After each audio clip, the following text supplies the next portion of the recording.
All right. If everyone would please stand, I believe we have Pastor Brad Hales here, I hope. And if we don't,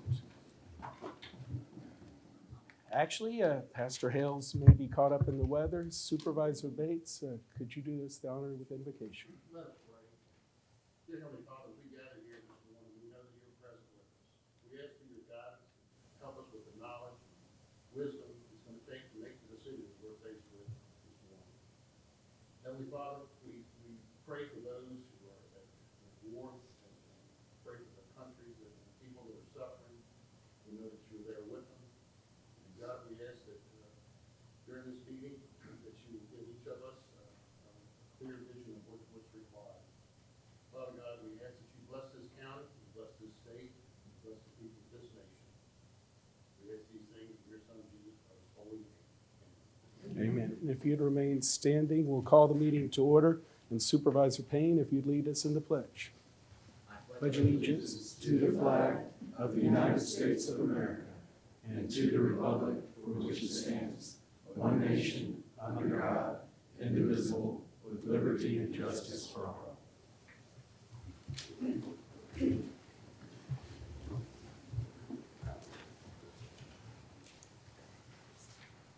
All right, we have an agenda before us, but I believe we have some additions and deletions. Yes, Mr. Chairman, if I could add, I would like to move to amend the agenda to add the item 3.07 under General County Business, the committee to consider the potential submittal of one of the projects of the grant considerations through the federal FY 2027 appropriation process, please. Okay, so we're adding 3.07 for grant consideration. Supervisor Farish. Yes, I would like to add to the general county business the following additions to the agenda. Actually, is it old business 4.02 that you're adding first? Yes. It's the new ERP HRIS budget amendment. Amend agenda under old business 4.02 to add an item to approve a budget supplement and appropriation of funds not to exceed $1,665,000 for the new EPR/HRIS with OpenGov and NeoGov. The contract for these services have been executed. We now need to appropriate the funds to move forward with a purchase order to move the project forward. Great. And then two others perhaps under closed session? Yes. 9.02, to discuss and consider the potential award of a public contract involving the expenditure and/or the investment of public funds and discuss the terms or scopes of such contract, where discussion is in open session, would adversely affect the bargaining position of negotiating strategy of the county. And to also add 9.03, to discuss and consider the assignment, appointment, promotion, performance, demotion, salary, discipline, or resignation of specific employees of the public body concerning the office of the county administrator. Supervisor Lee. Thank you, Mr. Chairman. I'd like to make a motion to delete item 5.01 from new business of the agenda, and that's due to a recent court order which allows the redistricting referendum to occur as scheduled. Therefore, that is no longer relevant to today's meeting. Okay, we have 4 additions to the agenda, 1 deletion. Do we have a motion to approve as amended? Do we need a second, Mr. Chairman? We need a motion, I believe, to approve of all those amendments. I'll make that motion. Yes, we need a second. Second. Great, we have a motion and a second to approve the agenda as amended. All those in favor? Mr. Chairman, would there Yes. be discussion after that? Sure, well, we can have it right now, go ahead. I would just like to bring up for the record, it seems as though since the first of the year that there's been a lot of last-minute agenda items that have been added. First one, those pre-written resolutions in the January meeting. In the February meeting, there was a closed session meeting regarding the county attorney position, which I was totally taken off guard by that. This morning, we have 3 closed session items brought up. And I think for the record, for those that are not being kept in the loop, that going forward, that each supervisor needs to be made aware of what's going to be on these agendas prior to the morning of the meeting. And it just seems that the East, West, Fairfax, and Catalpa district, it seems they're kind of being left out here in some of the discussions of what's going on. Maybe it's unintentional, but I wanted to bring it to light going forward that I would appreciate that any of these items, especially when it comes to closed session, that we as board members have the opportunity to do our homework, do our research before we're called to a meeting to make a decision on this. Thank you.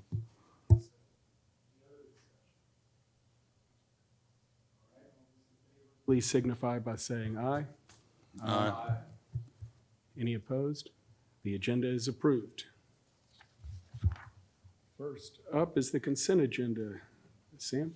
Morning, Mr. Chairman, members of the board. Yes, we under consent agenda 2.02 on the agenda. There are a few different things. 2.02 letter A, the board will approve February 3rd, 2026 AM and PM minutes and the February 12th, 2026 special called meeting. Under item B, the board will consider accepting 3 donations and a budget amendment for the Culpeper Human Services. All 3 donors have requested the funds be used for administrative costs related to running the warming shelter. Item C, the board will consider a budget amendment for the school system to transfer school CIP funds. Item D, the board will consider approving single-member committee appointments. And item E, the board will accept the 2025 Planning Commission annual report pursuant to state code. Discussion or a motion? Mr. Chairman, I'd like to make a motion to approve the consent agenda. Second. We have a motion and a second. All those in favor, please signify by saying aye. Aye. Any opposed? The consent agenda is approved. Next up, general county business. David Foley of Robinson Farmer Cox Associates will present the county's annual comprehensive financial report for fiscal year ended June 30th, 2025. Mr. Foley. Good morning, Mr. Chairman, members of the board. Glad to be here with you all this morning. Again, my name is David Foley. I'm a partner with Robinson Farmer Cox Associates, and we perform the financial statement audit for the county's fiscal year ended June 30th, 2025. And so here to present the results of that to you all. As part of the audit, we issue 2 different documents at the end of the audit. One is the audited annual comprehensive financial report. And the second document we issue is our communication letter with those charged with governance. First, would like to start with the annual comprehensive financial report. And before I get into the results of the audit, would just like to give a brief overview of the audit that we do for the county. So as part of the financial statement audit that we do for the county, there's really 3 main pieces of that audit. One, of course, we audit the financial statements to make sure that the financial statements are prepared in accordance with generally accepted accounting principles. The other 2 pieces of the audit that we do are done in accordance with government auditing standards. One of which, in addition to just looking at the numbers themselves, as part of the audit, we gained an understanding and review the internal controls that the county has over its financial reporting. We do that as a basis of designing our audit test. And in certain instances, we may test those controls to make sure that they're operating as they were designed. And then the third piece of the audit is the federal compliance piece. So whenever a locality expends more than $750,000 in federal grant funds, you have to undergo what's called a single audit as part of the financial statement audit. And so for the major federal grant programs for the county and school board, OMB provides a compliance supplement with a list of various compliance requirements that the county and schools have to comply with when they're expending the federal grant program. So when we're out doing the audit, we go through that checklist to make sure that the county and schools are complying with those requirements. So those are the three main pieces of the audit that we do. So as such, included in the county's annual comprehensive financial report, there are three different reports from us that communicate the results of the audit. The first is towards the front of the report in the financial section on page 16. This is our independent auditor's report. And in this report is where we state we did perform an audit on the county's financial statements. And then in the second paragraph of the report is where we issue our opinion on the financial statements. And we have issued a unmodified opinion on the county's financial statements, which is the cleanest opinion an auditor can give on the set of financial statements. Basically, an unmodified opinion means that the county's financial statements have been prepared in accordance with generally accepted accounting principles. So again, a clean opinion on the financial statements. The other two reports from us are in the back of the report in the compliance section. So the first report back there starts on page 204. And this is our report over the county's internal controls over financial reporting. This report was clean as well. We noted no significant deficiencies or material weaknesses in the county's internal control over its financial reporting. Overall, we feel that the county has strong internal controls in place over its financial reporting. And then the third and final report from us is 2 pages over, and this is our report over the compliance with the each major federal program in accordance with the uniform guidance. This is a federal compliance opinion. This report was clean as well. No significant deficiencies or material weaknesses noted in the county or schools compliance with its major federal grant programs. Also, no items of noncompliance were noted as part of the audit. So again, all three reports from us were clean again this year. So it was a clean audit for the county. And that's all I have on the annual comprehensive financial report. Just would like to briefly go through the communication letter with those charged with governance. What this letter is there are certain items that auditing standards require that we communicate to you all at the end of an audit. So we do so in the form of this communication letter. Just briefly would like to go through these with you all. First, some qualitative aspects of accounting practices. In this letter, we communicate that management is responsible for the selection and appropriate use of accounting policies. Accounting estimates are an integral part of preparing the financial statements. For example, some of the more significant estimates that are included in the financial statements are management's estimate of depreciable lives, for its capital assets, which is used in determining depreciation expense, and then also management's estimate of the pension and other post-employment benefit liabilities, which are actually done by independent actuarials to determine those liabilities. Just a few more difficulties encountered in performing the audit. We had no difficulties in dealing with management as part of the audit. If we had any, we would have to disclose those to you all. Really, all county and school board staff do an excellent job of working with us during the audit.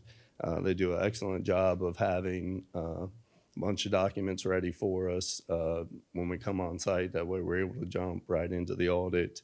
And then in addition, while we're on site, they do an excellent job of answering any questions that we have and pulling any additional information that we need for the audit.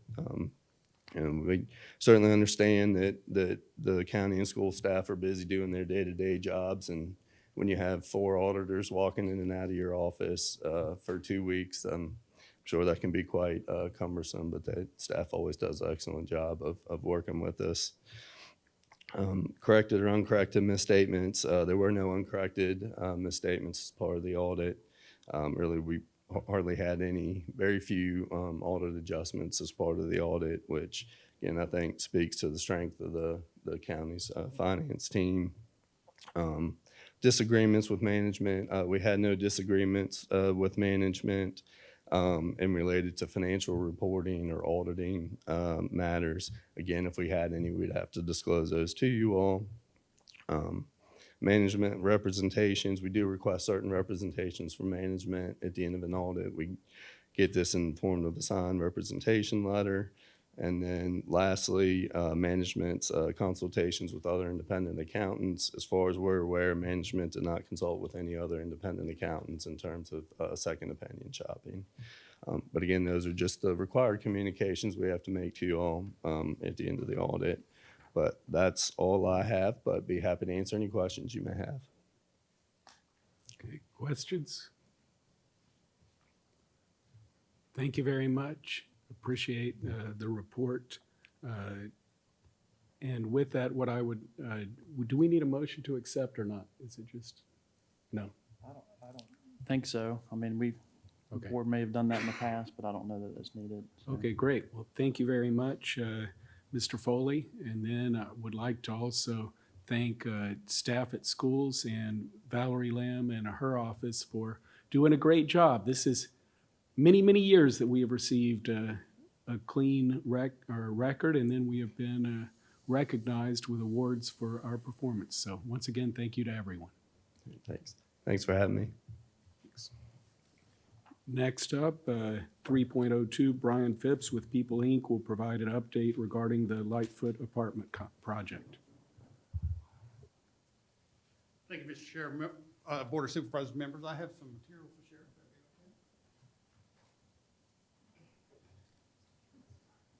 share. Good morning. As you mentioned, my name is Brian Phipps. I'm President and CEO of People Incorporated of Virginia. We really appreciate the opportunity to visit with the Board of Supervisors members this morning to give an update on our Lightfoot Apartments project, which you all, as you know, played a very important role in helping us to complete, as well as providing you with some updated information on People Incorporated's activities within the community. So if we could go to the next slide, please, I'd appreciate it. Oh, I'm so sorry. That would make more sense, wouldn't it? So People Inc. is a 60-year-old organization. We were founded in 1964 in a very small rural community in Washington County. And over the years, we have developed a wide variety of different programs, services, and initiatives that are really all focused on one key part of our mission, which is to make the communities that we work in better places to live. We started as an anti-poverty organization and continue with that mission today. And we seek to address challenges within communities using a wide variety of different initiatives and strategies, which I'll talk a little bit about in a minute. We have been working in Culpeper County officially since 2014. At the time, the then Board of Supervisors designated People Incorporated as your designated community action agency. And from that point in time, we have worked within the county with many different community partners to undertake a wide variety of programs and services. I think certainly within the county, one of the things that we're most known for is our affordable housing development activities. And I am pleased to report that as of January the 1st, our Lightfoot Apartments project was open for occupancy. That is our newest multifamily housing development that's administered by People Incorporated. And dare I say, it is gorgeous and most likely one of the best ones that we have done over the years. We now have in our portfolio over 1,100 affordable housing units, many of those scattered throughout the state in different communities as well as in Upper East Tennessee. The final tally for the size of that project continues to move a little bit as we're closing out with our contractor, but we think we're going to be somewhere in the $21.5 million range in terms of total investment in that project. And we have seen very good interest in the property itself. As it stands right now, it is 60% occupied. And there are a number of applications pending that are going through the eligibility determination process. So out of those 60, 36, more than half are already there. And I think certainly looking at it from a Board of Supervisors perspective, One of the notable things that we see in looking at this project is that while we have 60 units, we already have a waiting list of over 200 people for that property. So I think in terms of thinking about need within the community, it's demonstrable. And that's nowhere more evident than with our Lightfoot project. Here are just a couple of shots from the property itself. I would like to cordially invite you. I know that many of you all have received an invitation to our open house and ribbon cutting, which is scheduled for March the 25th. We really view this as an opportunity to tour the facility, and certainly for us to recognize our partners and the outsized contributions from the Board of Supervisors and the many people that we worked with to make this project successful.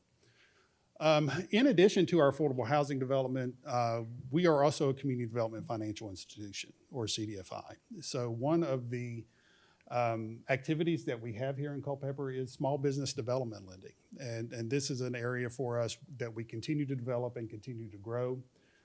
We have served as a CDFI since 2000 and have worked steadily over those number of years to bring affordable financing and make it available for small businesses within the community in Culpeper, as well as low-income consumers. I think all of us are aware that oftentimes those with limited incomes have challenges with accessing credit or capital when they need it just to meet their basic needs. So the focus of our activities there is to make sure that people living within our communities have access to capital and are able to really meet those short-term and in many cases emergent needs.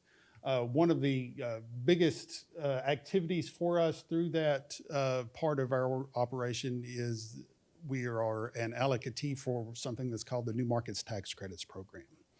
And over the last 15 years, People Incorporated has invested over $200 million in communities throughout the Southeast. And I'm pleased to report that in January, we were notified that we will be receiving an additional $45 million of New Markets Tax Credits. That is available in Culpeper as well as throughout a 9-state region. So that is something that we are able to use to create well-paying jobs within low-income communities. And it's really, for us, become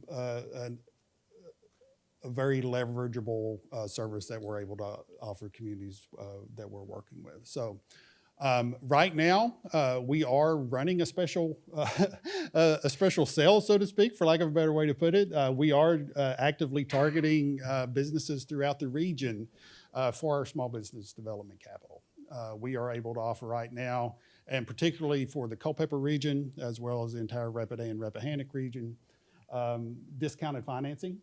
We have some loan capital that we have some deadlines that we need to get out. So we are certainly working within the community and networking with county staff to make sure that small businesses in the community are aware that we are a lender and available to help them meet their capital needs for their small businesses. So if you know anybody, send them our way. In addition to that, and one of the things that we do with our affordable housing developments is that we concentrate very specifically on assuring that the residents that live in our properties have access to the supportive services that they need to live successful lives. This is something that organizations like People Inc. as a nonprofit believe to be very important. We want to make sure that people are able to access healthcare needs, financial literacy needs, the whole gamut. You know, we do not view ourselves as just a landlord where we're renting properties to folks. We care about the residents that are living in our properties. And I think you will see certainly that philosophy at work with our Culpeper Crossing project that we already have here. And we'll continue to see that with Lightfoot moving forward. We really seek to engage our residents in a way that assures that they're able to live successful lives. We also work with the Foothills Housing Network within the region to provide permanent supportive housing for chronically homeless households within the region. So we're working with local landlords to assure that people that are experiencing instances of homelessness have access to safe, decent, and affordable housing.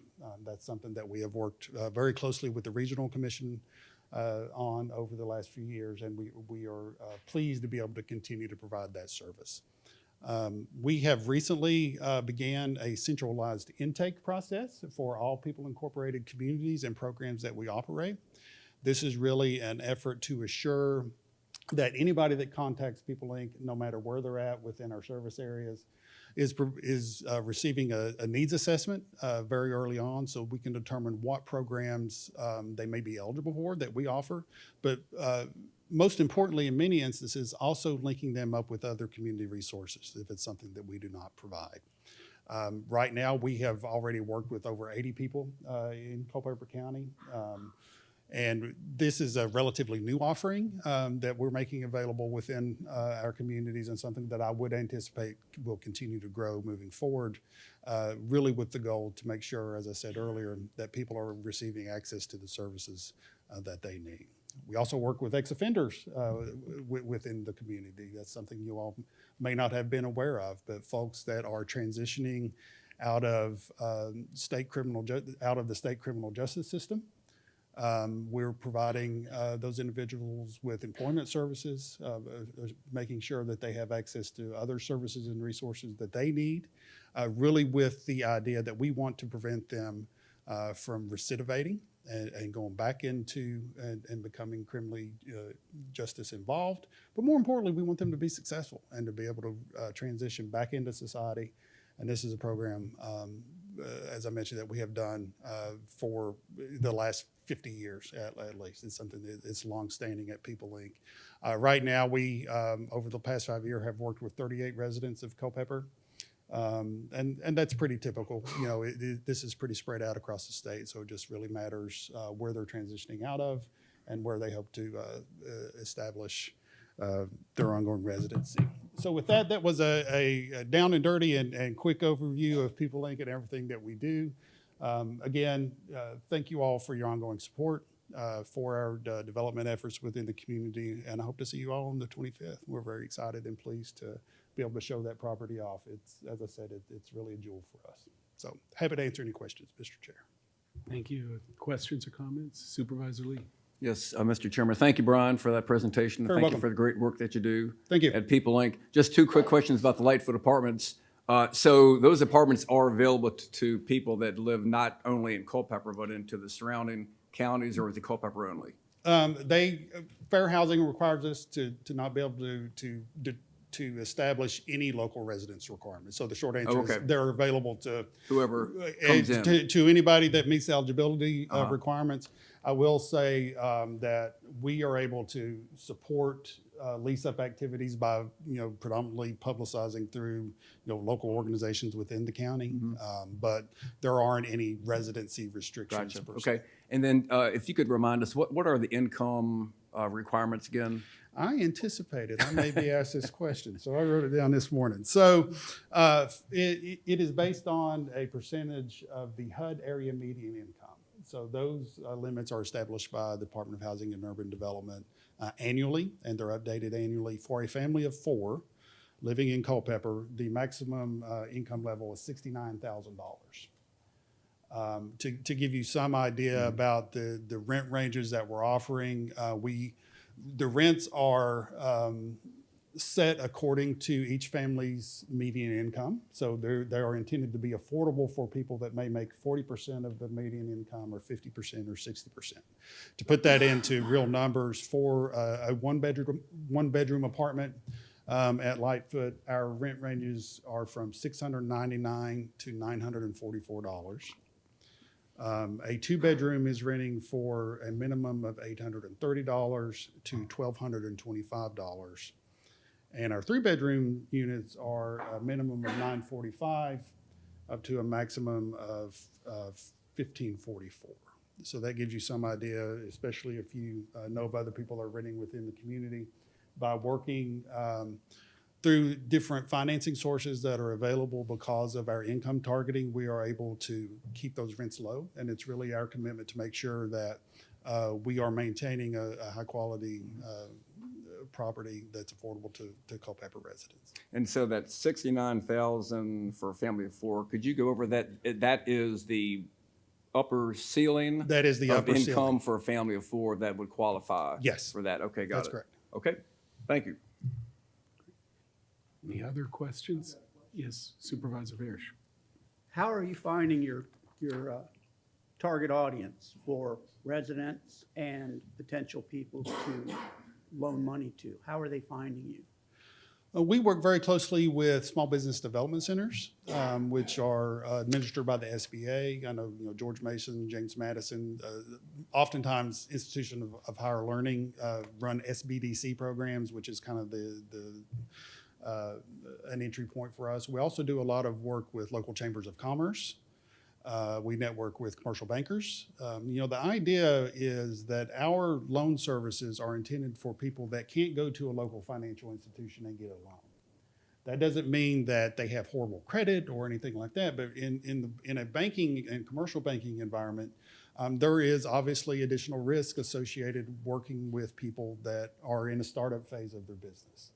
So the idea here is that we want to work with those startup entrepreneurs, provide them with kind of that first influx of capital so that they can grow and eventually become bankable. So for us, we do some limited marketing, but most of what we're doing within communities is through our community partners, talking with them and letting them know what we have available. In truth, we need to improve that to get better penetration into our communities. We are a relatively lean organization. We don't have a ton of staff in Culpeper. We serve 17 counties and cities, and we've got a total staff of 300. So for us, being able to cover all of that geography is an ongoing challenge for us, and we're continuing to work on that and would hope that we get really strong referral mechanisms in place very soon. So that's where we're working. Thank you. Any other questions? Yes. Amanda is local, and she Amanda does a Lane. fabulous job. She's Thank at everything, so I would kind of differ on that statement. I think y'all do a good job here. She's out and about, and she's known, and she makes it known, so. That is wonderful to hear, and as the CEO, I will always keep pushing, but I'm glad we're doing good so far. Thank you for that. Great. All right, thank you so very much. I appreciate it. All right. Next up, we have item 3.03. The board will consider awarding a contract to H&S Mechanical to replace the rooftop HVAC units on the Galbraith Marshall Building. Sam? Thank you, Mr. Chairman. I believe this contract is ready to go. This is something that Human Services has been planning for and actually will be funding as well, as you can see on board docs there under the public content section. It does request or require a transfer of funds from the daycare fund balance to be able to do that. We'll be providing 100% of the funding for this project. There were several bidders. Mr. Culpeper, I think, is here, and Mr. Howard is here too, to be able to explain the project if there are any questions. But the contract's been posted. The lowest responsive bidder has been recommended to move forward at this time with the board. Okay. Questions, discussion? Supervisor Lee? Mr. Chairman, I'd like to go ahead and make a motion that the board approves awarding the contract to H&S Mechanical to replace HVAC units on the Galbraith Marshall Building, and also to approve the corresponding budget amendment for that project. Okay, do we have a second? Okay, we have a motion and a second. Further discussion? Have we lined up the appropriations with this adequately? I believe Mr. Chairman, I believe the budget amendment that's being requested is posted there. It should be a Okay. transfer, yes, sir. Yeah. Okay, And I great. think Supervisor Lee did attempt to capture that in his motion as well. I think it was a Great. two-parter there. So the So, corresponding Yeah. budget amendment, yes, sir. Yes. Wonderful. Yeah. So amendment appropriate. Okay, great. So any further discussion? All those in favor, please signify by saying aye. Aye. Any opposed? The amendment passes, the motion passes. Next up, item 3.04, the 165th First Battle of Manassas at Brandy Station special permit request. Okay, clicker's up on the dais, I believe. Mr. Chairman, this is, Go ahead, yes. yeah, if I could kick it off just a little bit, Sure, just to frame please. it. The board is being requested to approve a special event permit, and this fits under your Chapter 3 of your county code under the amusement event section. We don't see a lot of them, so some of you may have not seen any yet because we don't get a lot of them. But this is a fairly significant event that's planned for the 16th and 17th primarily of May of this year. We have received a package of information that was posted on board docs for consideration by the board and approval. But this permit approval or special permit approval does lie with the board, mainly because of the anticipated size. Okay. So we're expecting potentially 499 or more, which is your threshold in your ordinance, and that's why you have this request this morning. But it looks like we have some representation ready to explain the actual permit request too. So Yes, sir. My name's Terry Shelton. I'm here on behalf of the 165th Anniversary Coalition.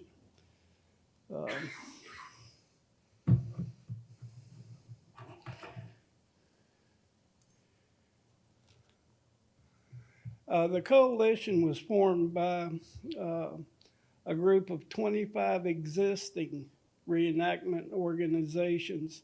They're located from Maine to Texas to Illinois and coverage east of all states.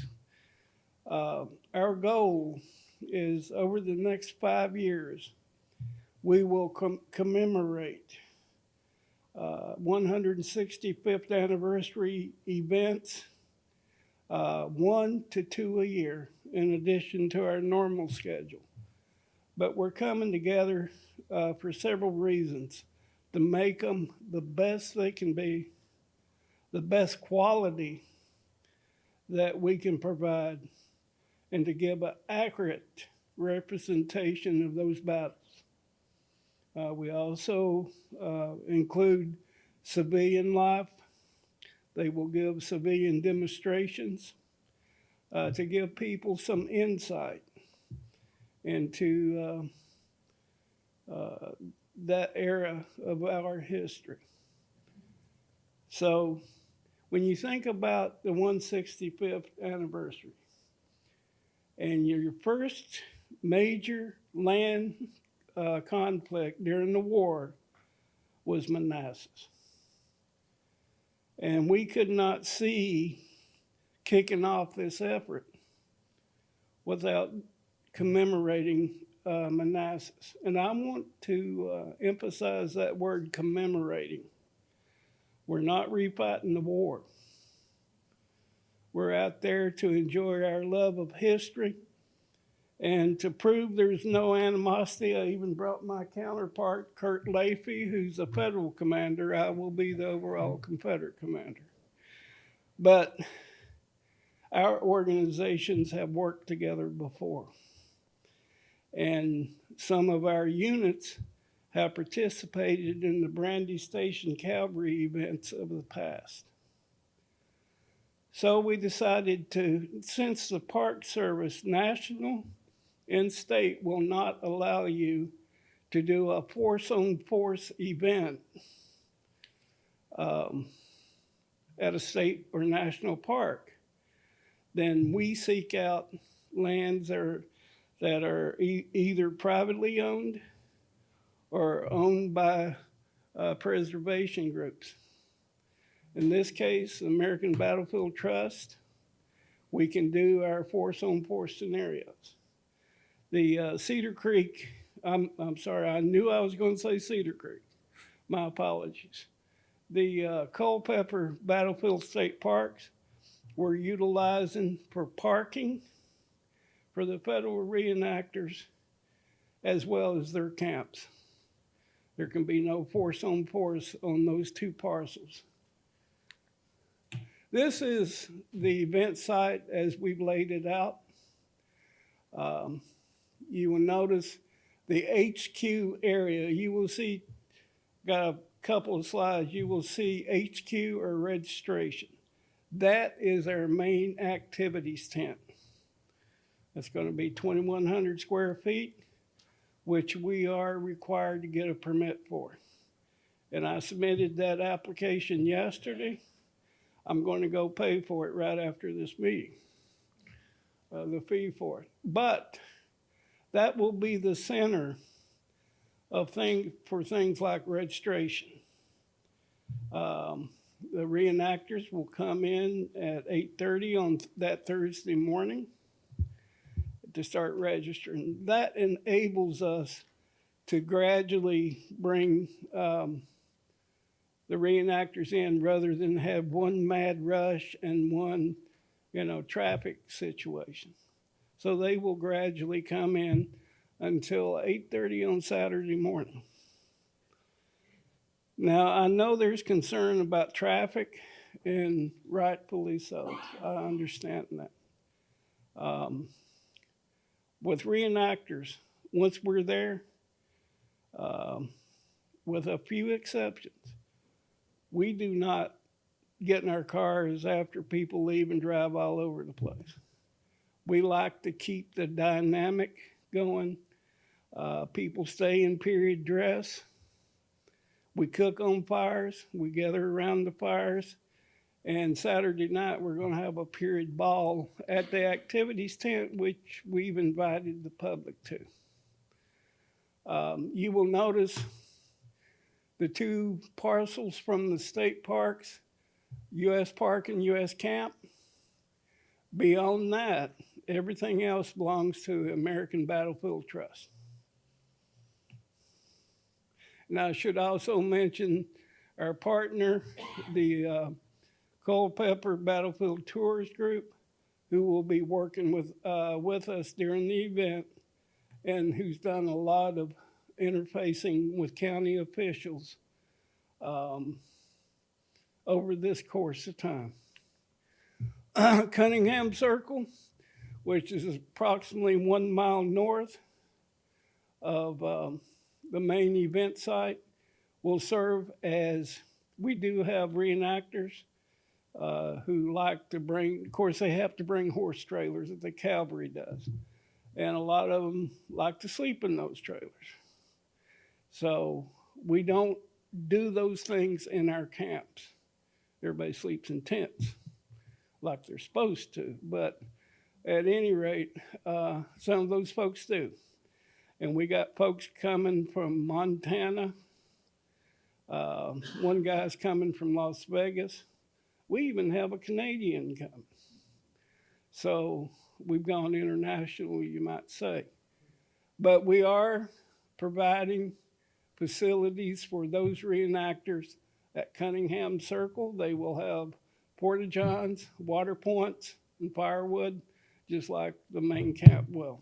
Now, that gate will be locked at night to prevent outsiders from coming on site, and it normally is locked, but the commander will have the key. Now, just very quickly, this is the way we're going to register people. Either turning right or left off Beverly Ford Road. They will come in, go around the traffic circle, park in the registration parking, which will morph during the event to the spectator parking. And they will register, circle back out, and go to their respective camps. Now, this is our schedule. We're going to start bringing the staffs in on Tuesday in order to set up, get things organized. We have logistics coming in. Our tent's coming on Tuesday. We have to get that inspected. Generators coming, tables and chairs. And also we're going to be setting up for water, our water plan, which I'll show you in a moment. And that will continue from, we start, sutlers, you may hear that term, may not be aware of it. Those are period vendors who followed the armies and sold cups and odds and ends. Well, we also have some of those folks, and they sell uniforms and etc. They'll be coming in on Wednesday. Of course, Saturday, that's when the event kicks off. We'll have reveille, which we operate as the military. We have first call, we turn in morning reports, which are total numbers of each company and above. Following that, we do drill. Drill is very important reenacted because it enhances safety. And you asked any reenactor, they will tell you safety is a #1 priority. There is a stonewall scenario, which is actually outside the scope of the reenactment itself, but that has been planned. That will happen up near Cunningham Circle. And there's, I think, 60 cavalry and a few infantry that will be there. The rest of us will be drilling, going through our morning routines, getting ready for the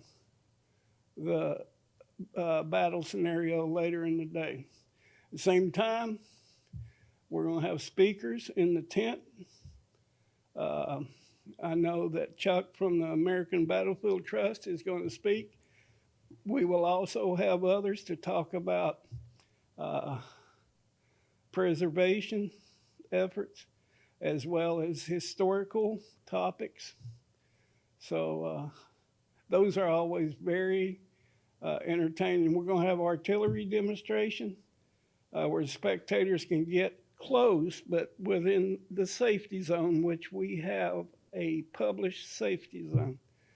And artillerymen are going to talk to loading a piece and actually firing it. Then at 1 o'clock, we'll form for battle. 2 o'clock, we're going to do the first part of the battle, which was Buck Hill and Matthews Hill. After that, that should be over around 3 o'clock. Then spectators are welcome to visit camps. We like that, to interact, because they do ask great questions. One question I heard at Newmarket one time was, why were so many Civil War battles fought at national parks? I genuinely heard that question. But, person had a legitimate question. Then we're having the period ball that evening at 7:30. We do dances of that time, play music from that time. And we thought it'd be a good idea to invite the public if they wanted to attend. Then we're going to close camps at 10 p.m. and 12 midnight every night, all quiet in camps. And yes, I've had to go around and tell people all quiet in camps. Not only for the neighbors, but for us. We drive 4.5, 5, 6 hours. It's important for us to get sleep. That makes sense. How about, Sir? yes, sir. I was wondering, maybe you mentioned questions. Should we see if anybody up here has questions? Well, of course. Yes, sir, Supervisor. Yes, Mr. Chairman, I just want to say, I think it's a great event. It's a great thing for Culpeper, for tourism. But I do have a question, and how long has it been with the state park or federal parks that force on force? How long has that been, that you can't have force on force? Is that something that's been in practice for a long time, or is that? Well, I wish I knew. I've actually participated in very few events that were on the actual ground for that very reason. I mean, like, one exception would be up until recently, Newmarket. They let you do the battle there. VMI supported that. The other one would be Cedar Creek. But I'd like to, if I Sure. may. I don't need a microphone, I got a big voice, but I've been a radar for 34 years. We've never. What you're talking, microphone. Yes, sir. Sir. So thank you. My name is Kurt Leafy. I've been a reenactor like Terry for 34 years. As far as national grounds, we've never been able to fire on national grounds, ever, ever, ever. The only exception is that at Gettysburg, on one special weekend, they'd actually allow demonstrations by the Pennsylvania Monument. But it's very, very restricted on what they can and cannot do, obviously. As far as state parks, New York State banned all activity, including revolutionary. You can't do anything on a state park. New Jersey had one state park, that Monmouth Battlefield State Park, that they banned it on for some reason, but only Civil War, not Revolutionary War, because that was Molly Pitcher's battlefield for Revolutionary War. So it's been 34 years of my experience, never on national park land. State park lands have come and gone. Well, they've gone. I've never had one added since I've been a reenactor. So that's the answer to your question, as best we can afford it, unless Terry has a different. No. Thank you. Reenactment, American Civil War reenactment has been around in a significant amount since the 1950s. And I do know an individual, I think he actually fought in the war, he was been around so long, but he did the 100th Pickett's Charge at Gettysburg, and they allowed them to do it on the field. That is and that was in 1963. And that's the last one that I know of. Are there, Now, I think some of the state parks did allow it, but the last few years, they stopped that. all right, are there, yes, sir. Yes, sir. Supervisor. Yes, sir. What do you anticipate the spectators, what amount do you anticipate, and also the reenactors? I think spectators, no, Sunday probably will be a reduced number because it's at noon, which I've got to talk to my scheduling contact. We should have waited till around 2, because people go to church, they want to go out and eat. I would say in the neighborhood of 2,000 to 3,000. Combined?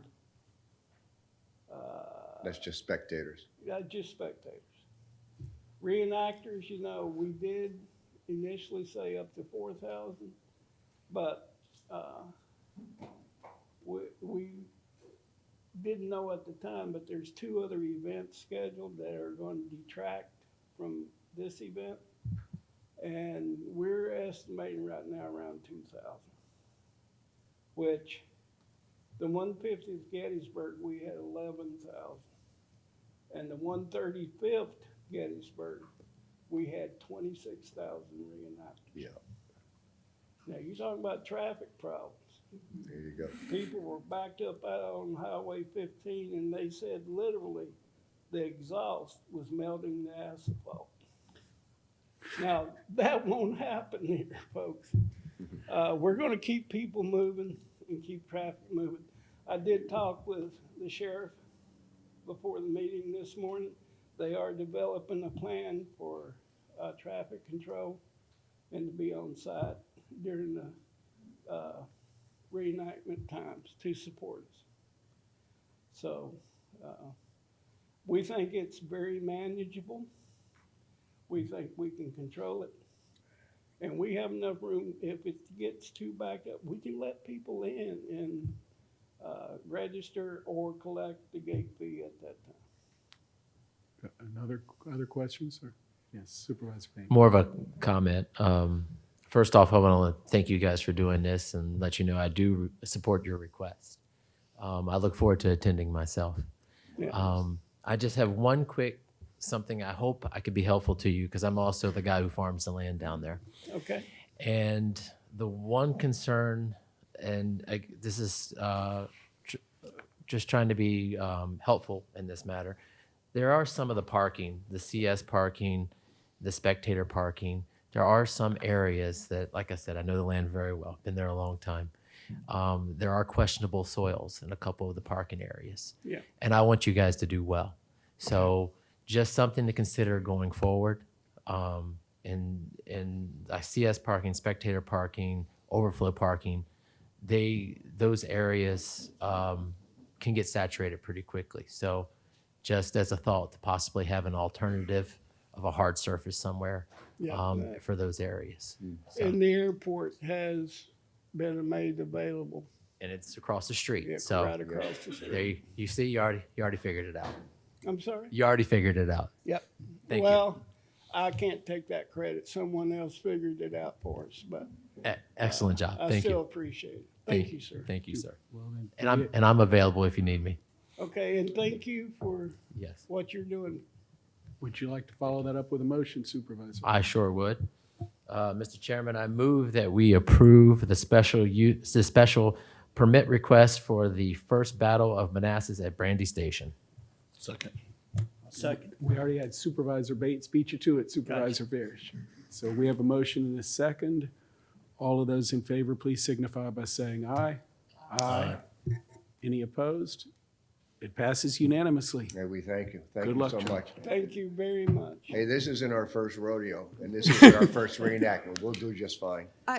I just want to add, as the general's boss, I don't like history, and I was never interested in it, but I homeschooled my sons, and I took them to Civil War reenactments. And what you're going to be doing here is helping educate a lot of kids, and I thank you. Great, thank you. Okay, next, the 3.05, the board will consider the appointment of a voting member to the Ravenna-Rappahannock EMS Council Advisory Committee. Sam? Mr. Chairman, this item is needed for Culpeper to have representation on this EMS Council Advisory Committee. There's a resolution attached on, resolution attached on board docs for that consideration. Staff recommends approval of that resolution. It basically appoints Director Bill Uten, from our Department of Environmental Services. He wouldn't probably want that one. Emergency Services to be our voting representative for that council. And Captain Switzer's here if we have any questions. He can help us with that. Questions, discussion, or a motion? Mr. Chairman, I'd like to make a motion that the board approves the resolution appointing Bill Luton as Culpeper County's voting representative to the Ravenna-Rappahannock EMS Council Advisory Committee. Second. We have a motion and a second. All of those in favor, please signify by saying aye. Aye. Any opposed? Passes unanimously. And our last item of general county business, 3.06, the board will discuss and consider establishing board policies on the recording of all board meetings, including committees and work sessions.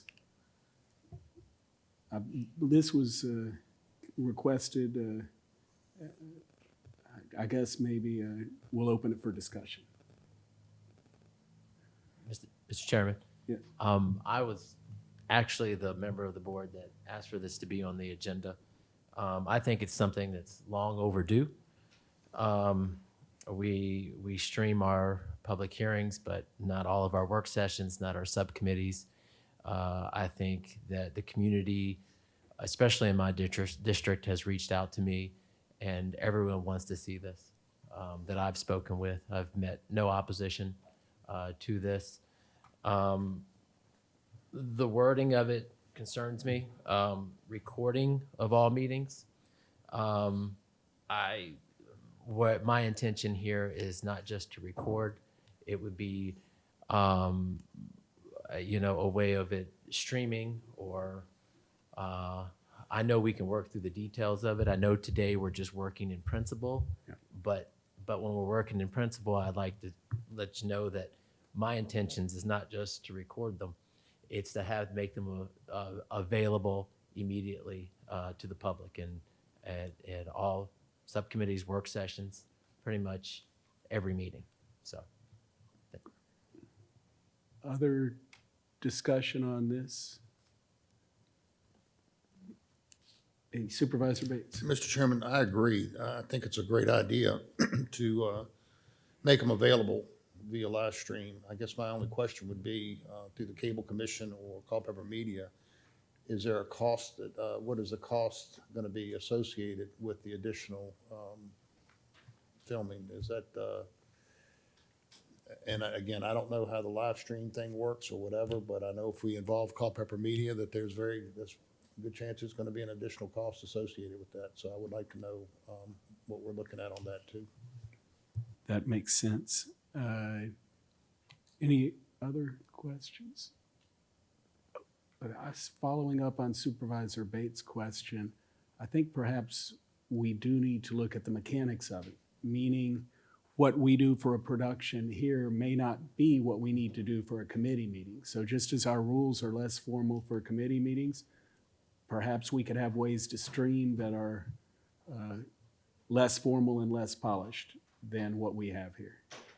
And of course, I want to do it in the most cost-effective way possible. I would be happy at some subcommittees if someone pulled their cell phone out and recorded it. So let's be efficient and get it done, and work towards a more transparent government. Okay, so it seems to be the consensus of the board, well, not consensus, unanimous consensus, that that's where we would head. Should somebody, how should we, I guess, Sam, how should we figure out how to do this? Mr. Chairman, I of course support Supervisor Payne's direction and initiative on this as well as full board, and it makes sense. We've been fairly consistent with regular board meetings, but not as consistent with work sessions and those sub-meeting categories. From a consistency standpoint and from a public consistency standpoint is needed. I think we just need to have a policy and do it. Culpeper Media did have a budget request for certain increases this year. Those were not being recommended by me currently based on budget circumstances. But we can always reconsider that. But there are budget implications. We would need to figure those out. Perhaps the mechanics of it, we need to work with Mr. Krawchuk and Culpeper Media and the Cable Commission itself. And I don't know exactly, I can't remember when the next Cable Commission meeting is, but maybe we put it on their agenda to figure out the mechanics of what that looks like. But there's got to be different ways to, to do it. So. Okay. Supervisor Payne, is that fine with you, or what would you suggest? Sounds great. Okay. Thank you. So we got a topic for the Cable Commission, and you happen to be our representative, so we're set. Looking forward to it. I think the meeting's on March 16th. There you go. Thank you. Okay, great. Thank you, and at this point, we'll take a 5-minute break. Are you sorry? Yes, Supervisor. Oh, that's right. Let's get through that real quick. I'm sorry, my fault. 3.07. Sam? Mr. Chairman, thank you Supervisor Brown for amending the agenda. We do have some timeline considerations, and that's why you board was being asked to put this on the agenda. We have the community project funding grant process through the federal government. The window closes for new applications on Thursday by 5 p.m. That is a change. That's why we needed to have on the agenda this morning. The county has actually been fairly successful through that appropriation grant program over the years, a number of projects. Mrs. Loveday would normally be here. She's fallen ill, but she's been successful in getting that. Most recently, we got $850,000 announced last week for our Sims Drive connection project. We've had Parks and Rec projects, Carver Center projects that have been funded through this. So we don't want to miss the opportunity, basically, to apply for grants this year as well. Laura has put together 3 potential choices for consideration, and those were using our current capital improvements program, our CIP, and there was a fuel truck at the airport that's needing to be replaced. Typically, there are no other funds available for that, so that's perhaps a use. Carver Center elevator, which is an expensive project, but part of the ongoing renovations that we've been doing there. And we have been awarded project funding for Carver Center for other projects through this. And then we also have a Culpeper Youth Services renovation at the library that the board was aware of through this current year CIP. There was some local funding that's tied to that, but not enough to complete the project. The library was working on funding scenarios to help move that project along, but still have quite a ways to go. So perhaps that's another potential as well. Okay. Questions? So, Mr. Chairman, just to clarify, so the board needs to approve that Mrs. Loveday, that we need to give her approval to apply for these grants before the time expires for the application, correct? Yes, Is that Mr. correct? Chairman, and the timing is, there aren't, and I forgot to mention this too, Supervisor Lee, there's no county match either. So these are entire federal funded grant projects here. But the timeline for new applications is Thursday. And that was a change. Representative Inman's office reached out and said, you know, hey, this is a change. We need to have applications due by Thursday at 5 p.m. You're going to be better off if the board, as far as success, Right. if there's a resolution or some type of consensus support at the very minimum to submit a certain project. We can submit, but it's not going to be successful, especially if the representative's office does not know that the board of supervisors actually fully supports the project submission. So resolutions would be good here is what you're saying? Yes. Okay, do we need to pick and choose, or do we do all three? That was a question that I had, Mr. Chairman, and I did not get an answer for that. If you add those projects up, it's pretty close to what we've applied. I mean, this past time we applied for $1 million, we got 850,000. So you got 185, 650, and I believe 300 for the library project. 650 for Carver Center elevator, 350 for or 300, excuse me, for youth services renovation, and 185 potentially for the fuel truck. Supervisor Bates? Mr. Chairman, this question, I guess, for Sam, is there a threshold that if we go over a threshold that it would lessen our chances of success? And I know that's probably a question for Ms. Loveday, but. It is, but there is a maximum, and I don't know what that maximum is. I'm assuming it's $1 million.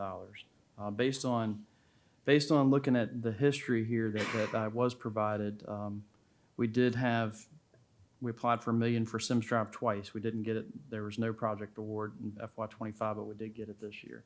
But it was at $850. The town was able to get a project as well, though. So I'm assuming it's pretty close to $1 million, Supervisor Bates, but I can't answer that with certainty right now. Well, with that being said, in my opinion, the Carver Center, the improvements that have been done to that building, and it's kind of limiting us on the second floor until we get that elevator done due to ADA requirements. And, you know, I think that one itself would be a priority. And the fuel truck, I mean, I don't know the current state of affairs with the airport and the current fuel truck, but I would definitely support keeping the Carver Center elevator in the running. Great. They are specific. They're as with any good federal program, there's a list of rules a mile long. So Laura has vetted our projects, and that's why she picked these three as potentials. So Would you like to say something? And last week, Chairman, when Vinman came, Laura and I did talk about this a little bit, and I think she was very comfortable with going forward with these three. And Vinman even explained how some of the process worked and how having all of our ducks in a row led us to getting those funds last week. So I think that's all the process that she needs. Well, can you help us get our ducks in a row? Yes, Mr. Chairman, members of the board. Paige Reed, I work with the town and closely with Laura. It would be my recommendation to do all three resolutions. The internal deadline for all of the 7th District projects are due to Vinman staff this Thursday. However, there is a second phase where Vinman staff collects all 7th District's requests this Thursday.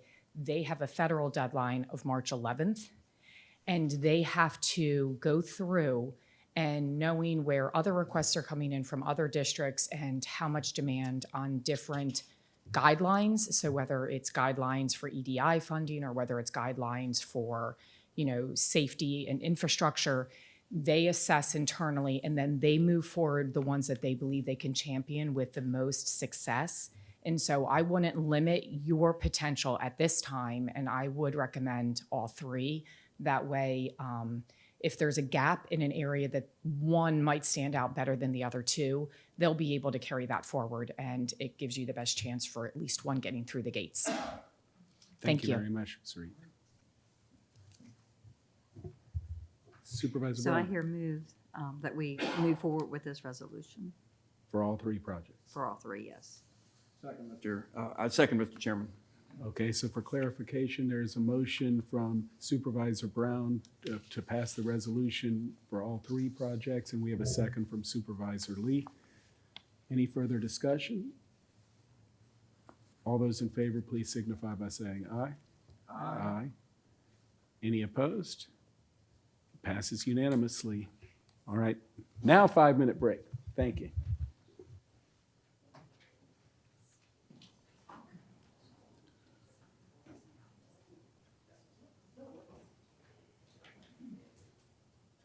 All right, call us back to order.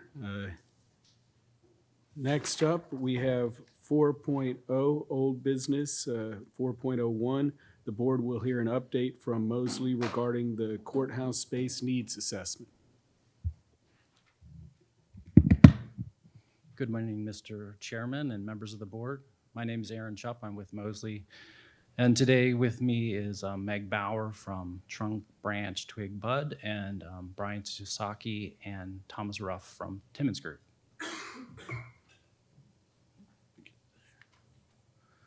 So our agenda for the presentation today, we're going to give a little recap of where we ended at the study last year.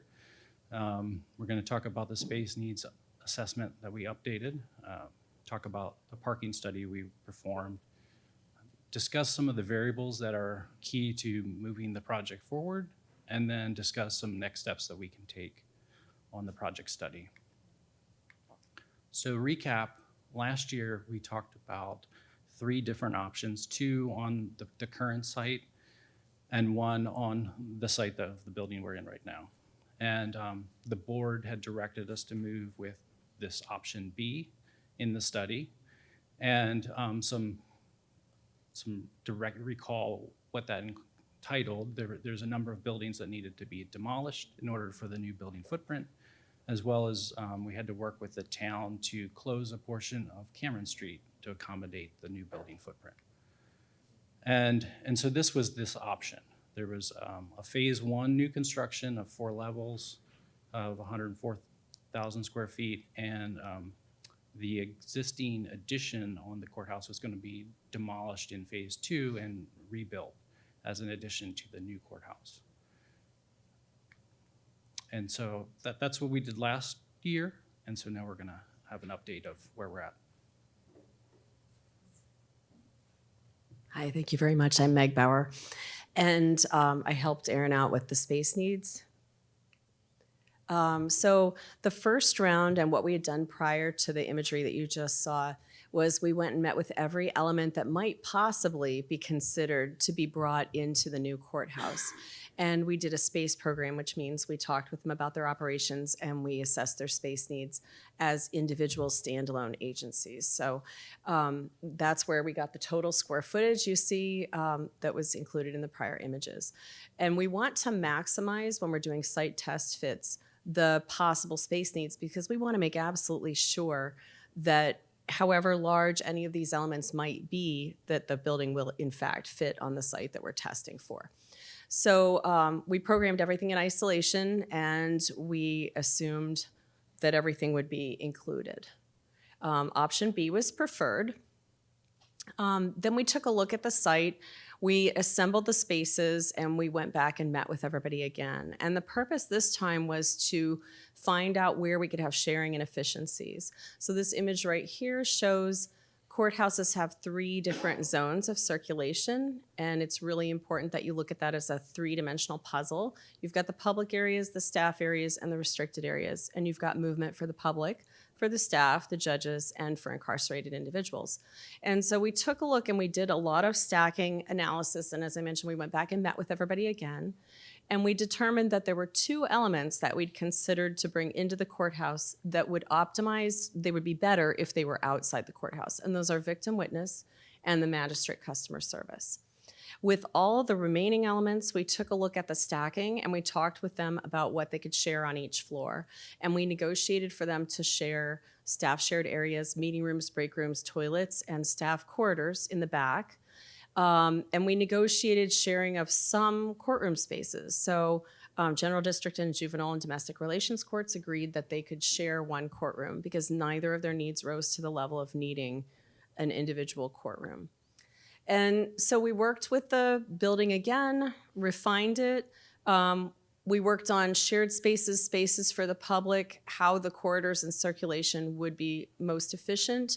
And we were able to reduce the program of space needs from what you saw on the slide that Erin showed and the one that I previously showed by approximately 20%. So we tightened up the building a good bit.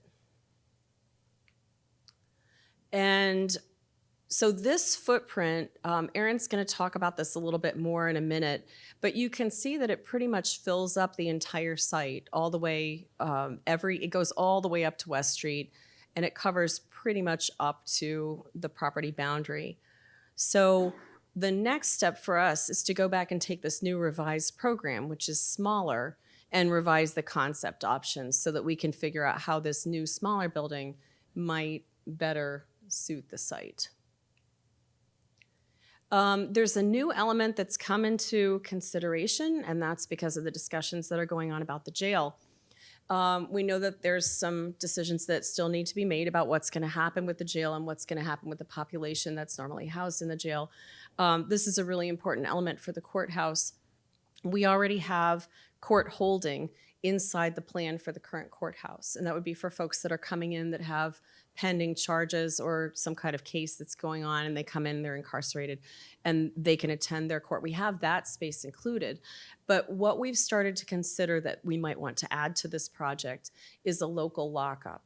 And what a local lockup would be is it would be an intake for the town police and for the Culpeper Sheriff's Department so that they, when they arrest somebody, they would have a place that they can bring them, have them evaluated, assessed, do the initial intake interviews, and then hold them pending either transfer to a local jail if Culpeper decides to proceed with that, or to an adjacent Central Virginia Regional Jail or whatever the solution ends up to be. And we've estimated that it would require approximately 6,000 additional square feet. There is room on the site, now that we've tucked everything up a little bit, to add this. And so one of the questions that we'll ask at the end of this presentation is whether or not you would like us to add this in and consider this as an element for the courthouse.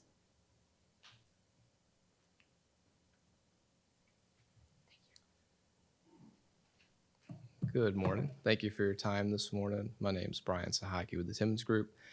Before we get into the parking study findings, because it's been a little while since we've been in front of you, we wanted to recap why did we do a parking study on this particular project. We don't do them on every single project.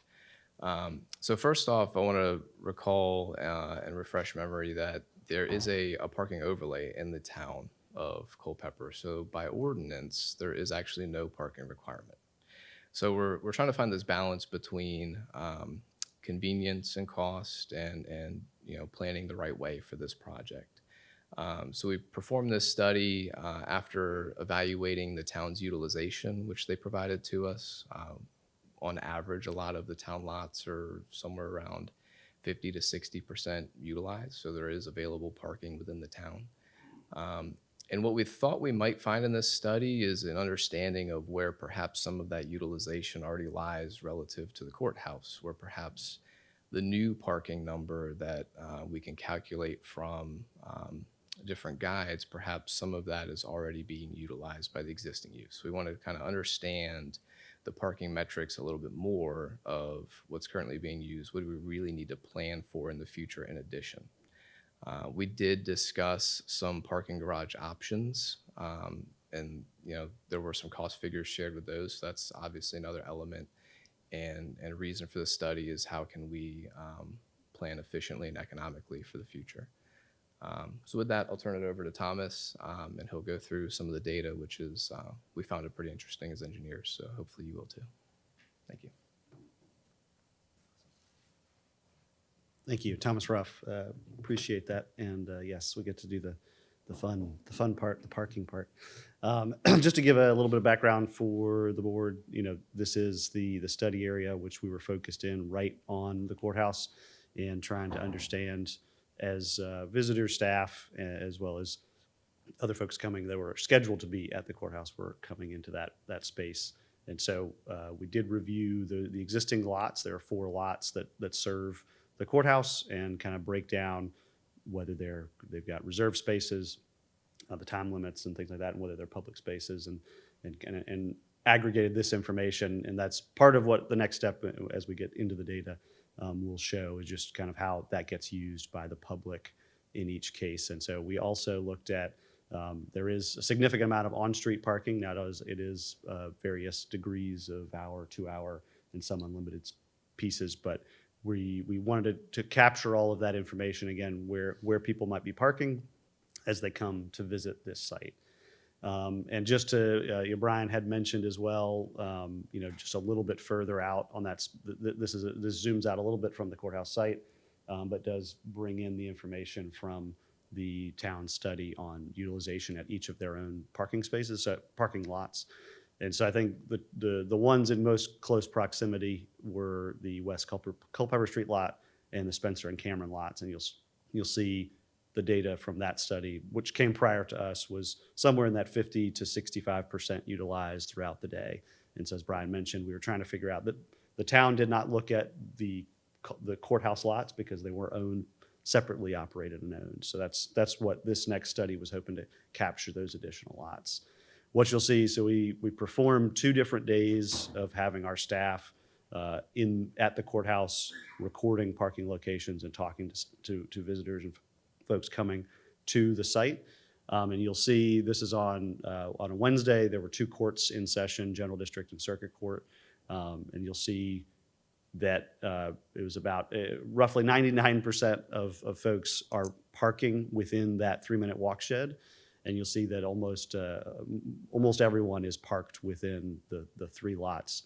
There's no one utilizing the Blue Ridge lot during that day, and there are about 4 folks using the Culpeper Street lot. The remainder are either in the street immediately adjacent to the courthouse or in the 3 lots just out front.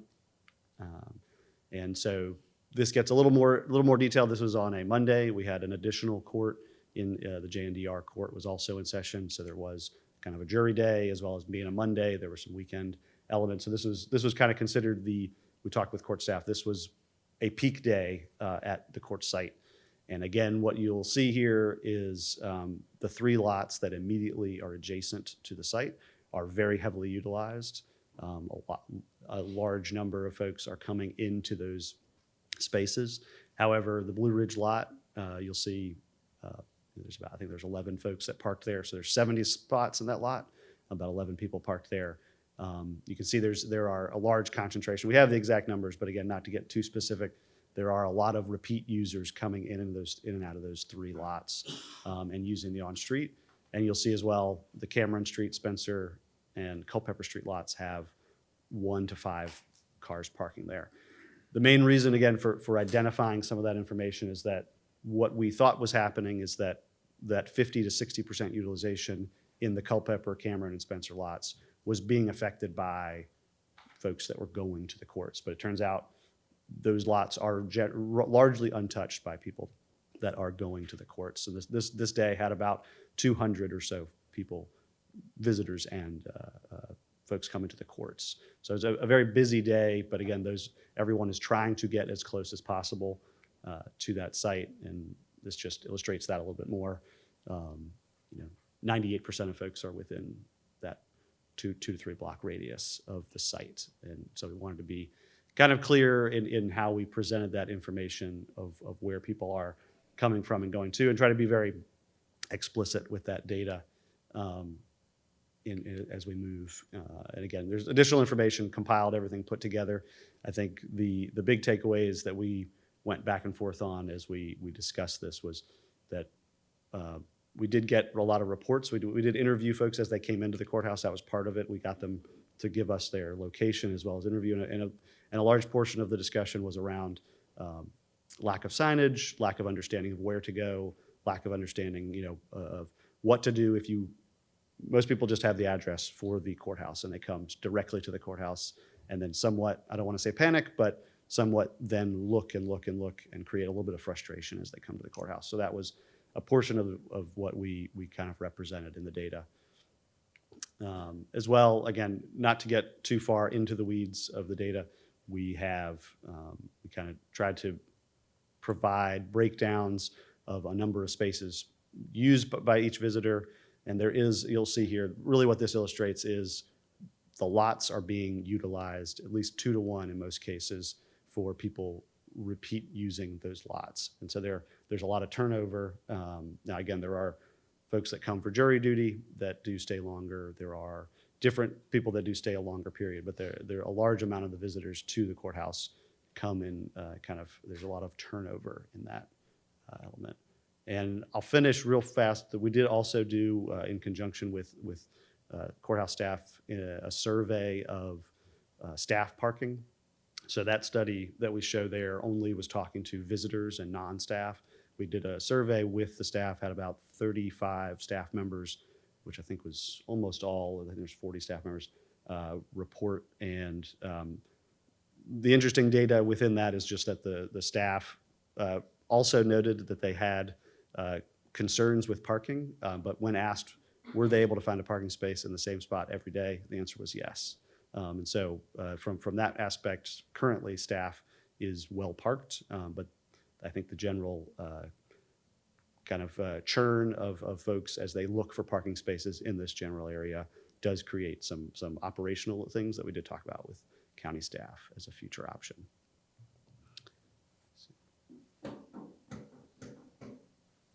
So at this point in the study, we wanted to bring back and talk about some big picture point of view in the layout of the site and some of the variables and how the decisions about different elements affect how the courthouse will be oriented and experienced. So going back to where we were last year, the number of the variables that we have to work around, one is we have to maintain the operations and the entry to the courthouse while we do this. And that's then why we had to do a two-phased approach, and where we would have to keep that portion of the courthouse, the 70s addition, in operation while we replicated those larger needed spaces in a new structure. We currently have that purple space available, but we would need to demo those buildings that the county purchased. We have to maintain access for parking for the businesses on Main Street. And at the time, we had this kind of border of the existing jail that we had to maintain the operation to that. We had to maintain the existing sally port and entrance to the jail. And so that's what generated this building footprint that really maximized and filled all the space that we could utilize. So as we move forward, you can imagine if some of those variables changed and we're able to expand the area that the building could go into, it changes what that can be. And so one thing that we noticed, and I drove up and down West Street this morning, observing this, is the nature of that street being a transition from the more commercial center of the town out to more residential. And because of that, the buildings on the west side of the street, all of them are set back a bit. There's some variation on the east side of the street in ins and outs. But it's a different feel than Main Street.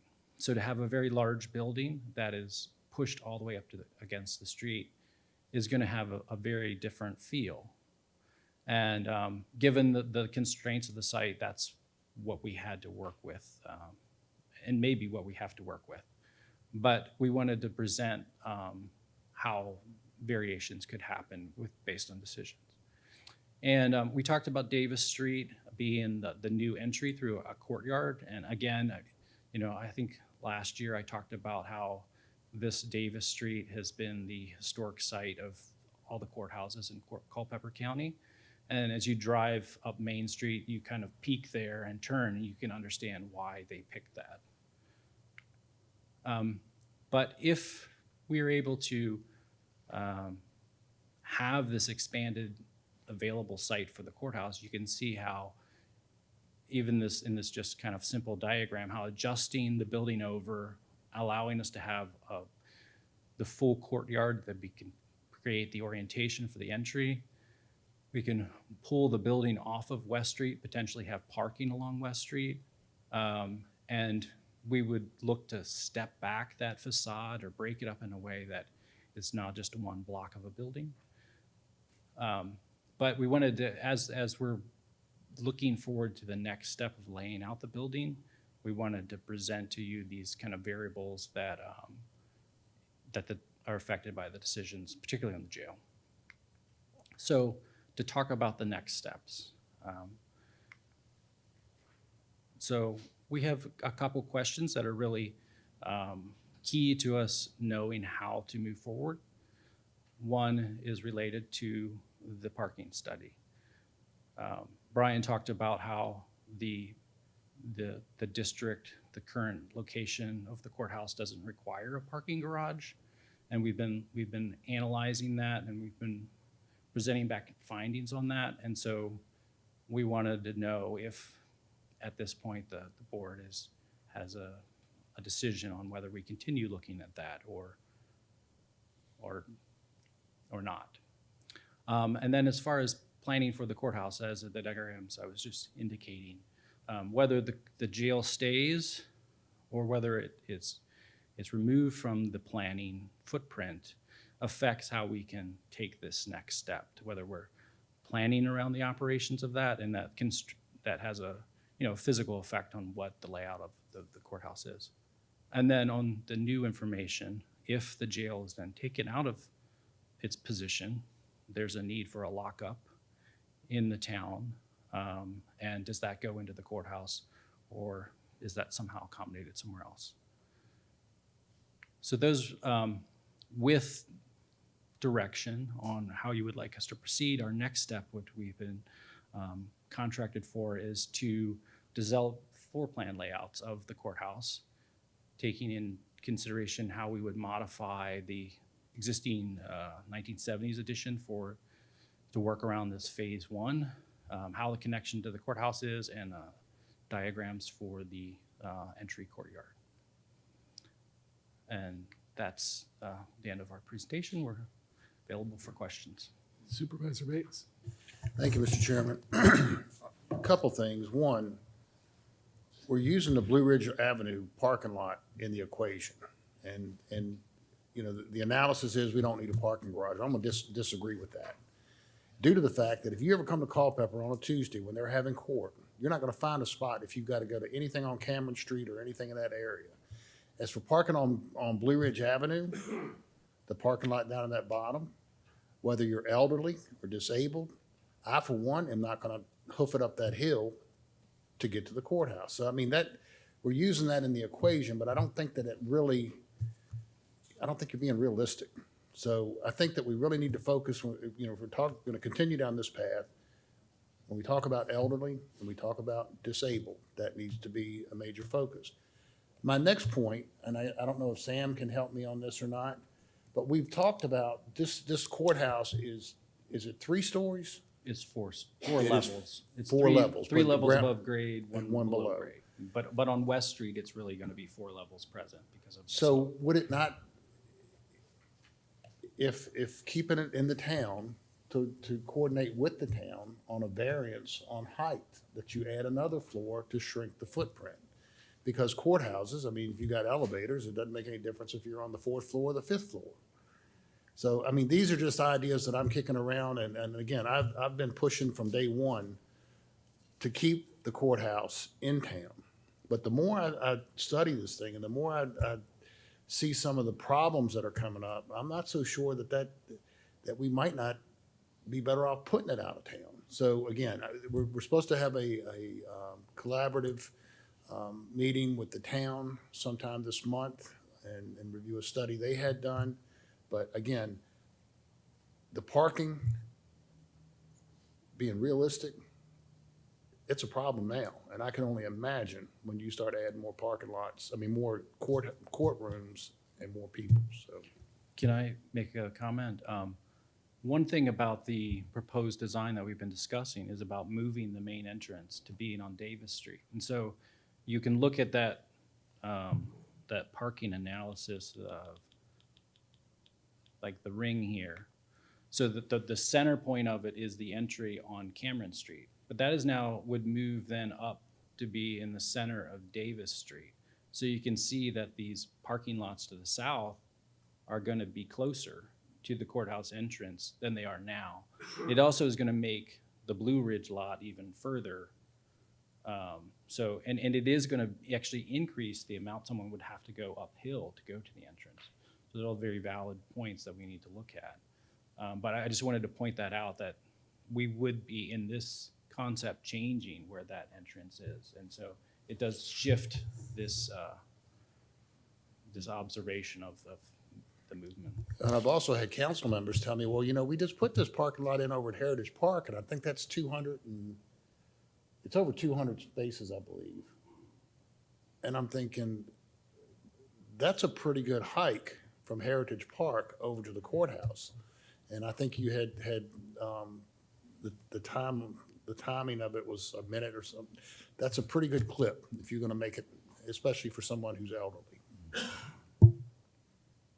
Supervisor Lee? Yes, sir. Thank you, Mr. Chairman. If you could go forward just a couple of slides, and the slide where it's off of West Street a little bit. Oh, there we go. Oh, there we go. Perfect. So that's a pretty radical change from what we had before, correct? Correct. And so I understand what you're talking about, moving it off of the street somewhat, but it's still going to be 3 stories or 4 Yeah, it would stories. actually be 4 levels on that side. Right. Yeah. But you're just saying that it's going to be off of the street.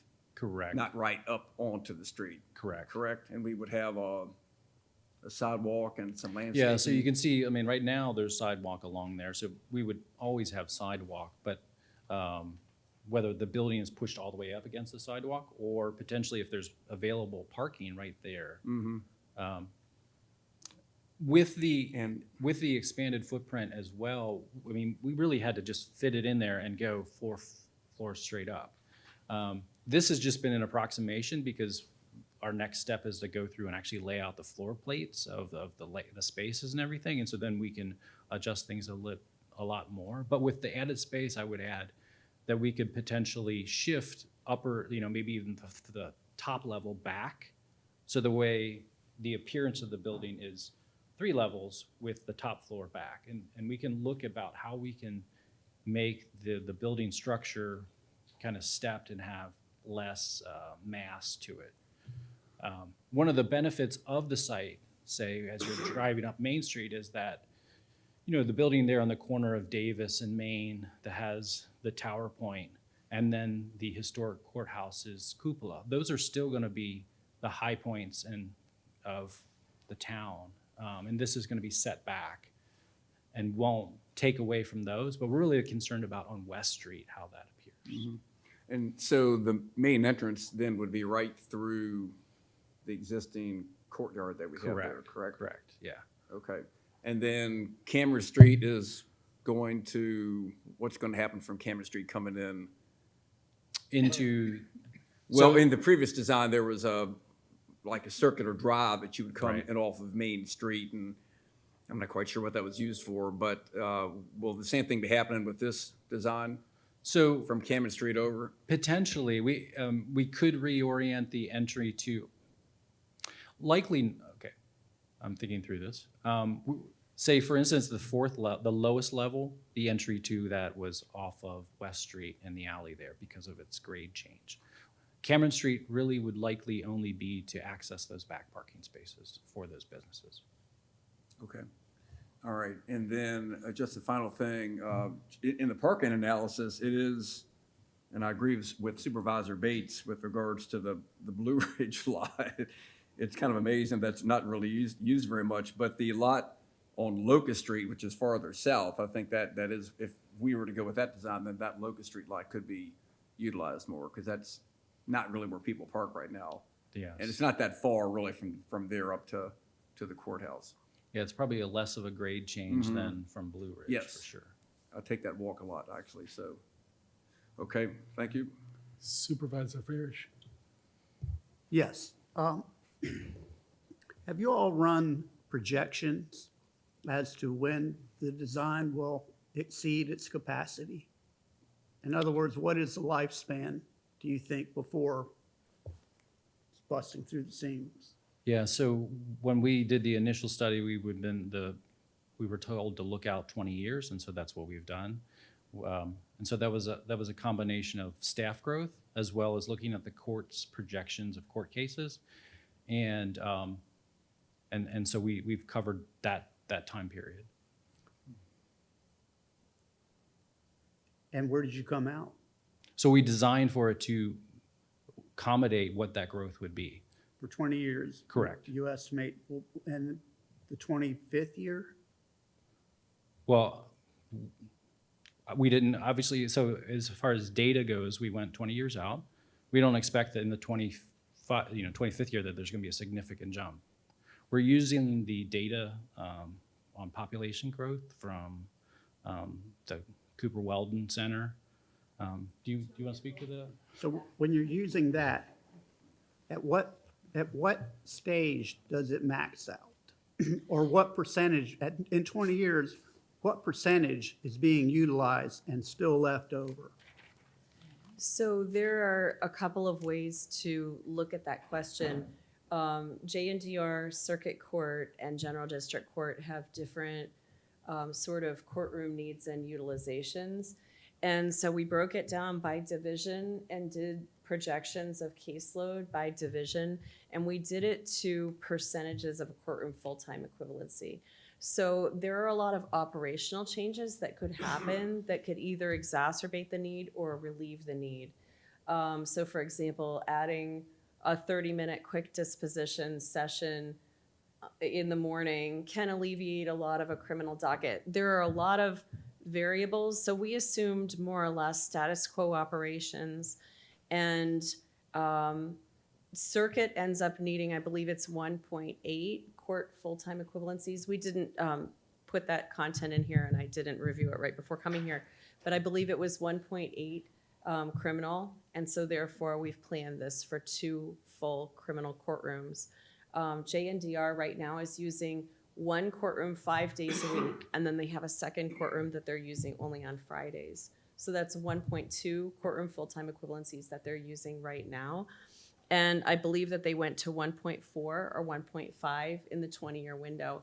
And then General District is using their courtroom 3 days a week. They plan to go in the very short term to 4 days a week as soon as they can get that worked out logistically.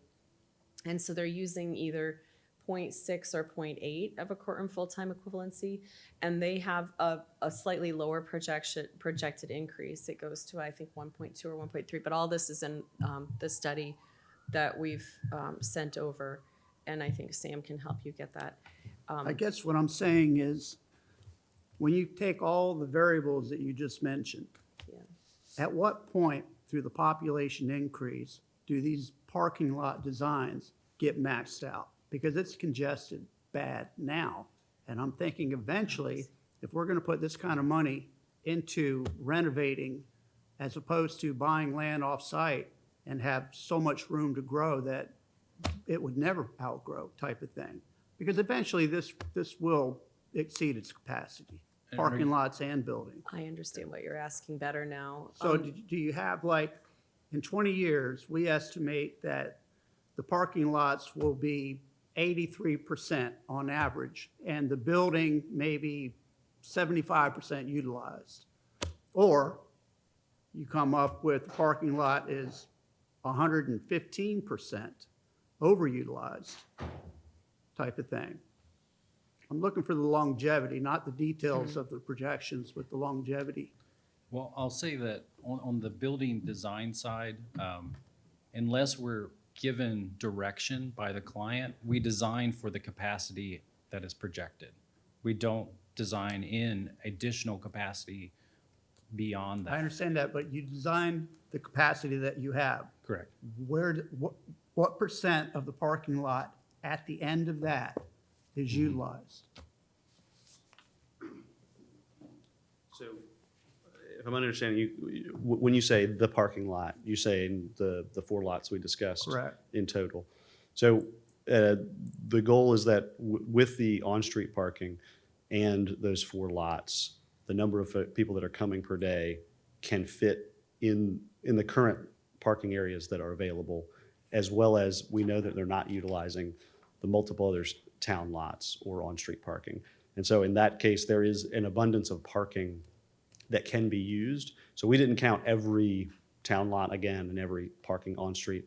There is room, you would just have to walk an additional block. And I understand there are concerns about, ADA parking and staff parking in those locations, but we've identified that there is enough parking as long as it is organized appropriately for where high turnover visitors can go, where ADA and that type of parking can go, and where staff can go.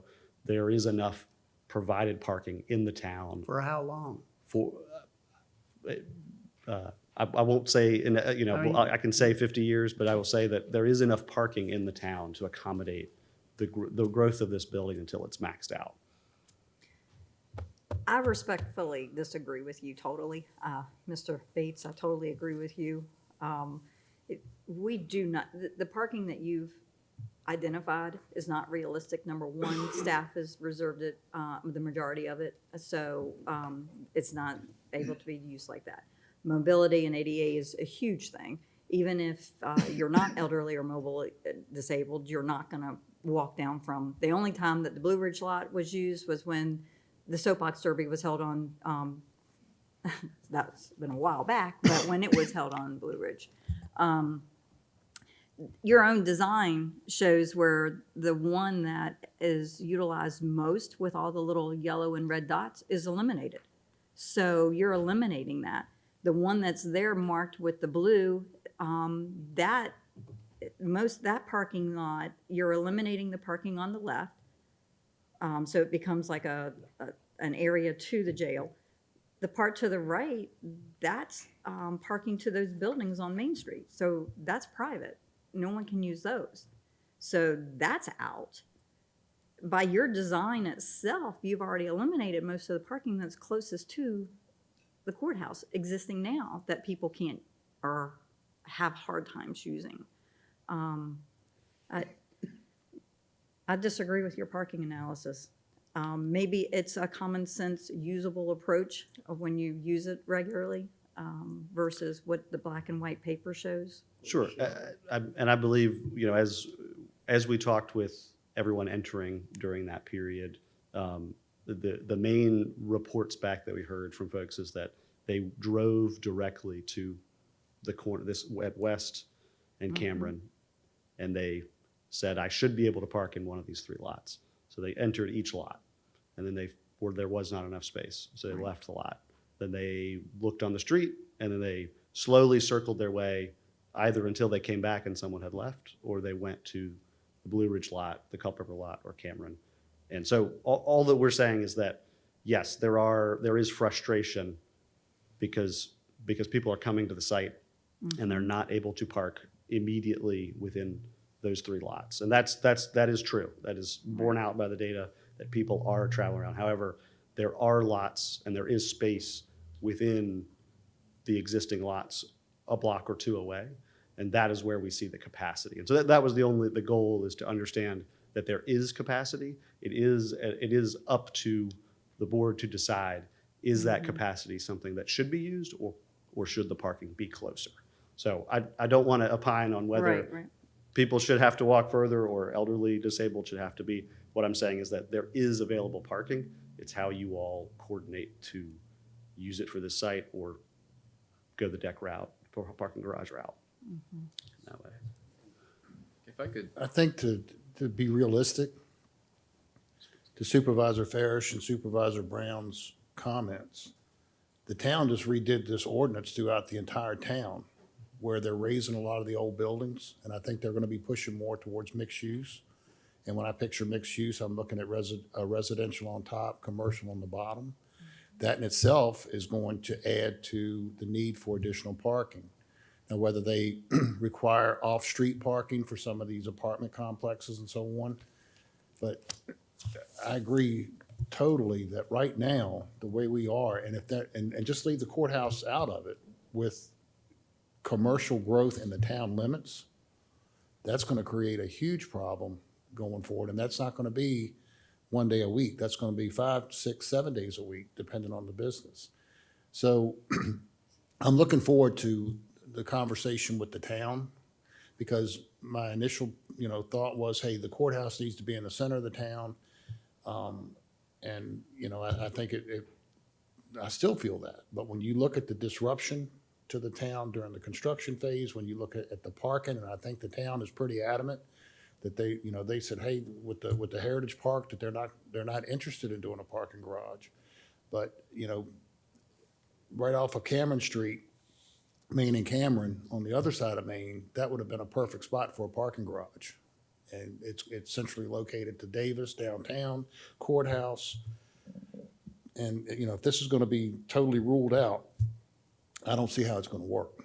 You're going to spend, $100 million on a building that you can just drive around the block and look at, because you're not going to be able to find a place to park. Chairman, you all have done a remarkable job with what you've had to work with. It's a difficult job but it's a forced fit. And it's just a forced fit. And you did a great job utilizing what's available in a very confined area. But it's not practical for growth. That's the way I see it. But you did a really, really, really good job trying to figure this out and make it work. It's just unfortunate that we need space for growth. And it seems much cleaner if we started from scratch, allowed that court to operate while construction on another site is going on. You add the growth, the ability for future growth, and there's no disruption to the court process in the building stage of the other one. That's what I think, or that's how I feel. But I appreciate the work you put in, because you didn't have a lot to work with, period. So thank you. Any other comments, or does the board wish to opine as to a direction of where we go from here? Supervisor Bates? Mr. Chairman, I don't know if, what board members are going to be available for the meeting with the town, but I think it's a Virginia Tech study that they'd like to discuss with us. And again, I don't really want to set sail here until I get more information on, and all that are involved, have their say with it too, So maybe the consensus would be we hit pause until we have the meeting with the town that's already been scheduled. And I believe they reached out for availability, so I think we're good on both sides. I think that would be a smart move, yes. Okay, so staff will follow up with you all, but we're going to hear from the town, collaborate, and do that before we get to next steps, unless there's somebody that disagrees with it. Seems like that's where we all are. Great, thank you.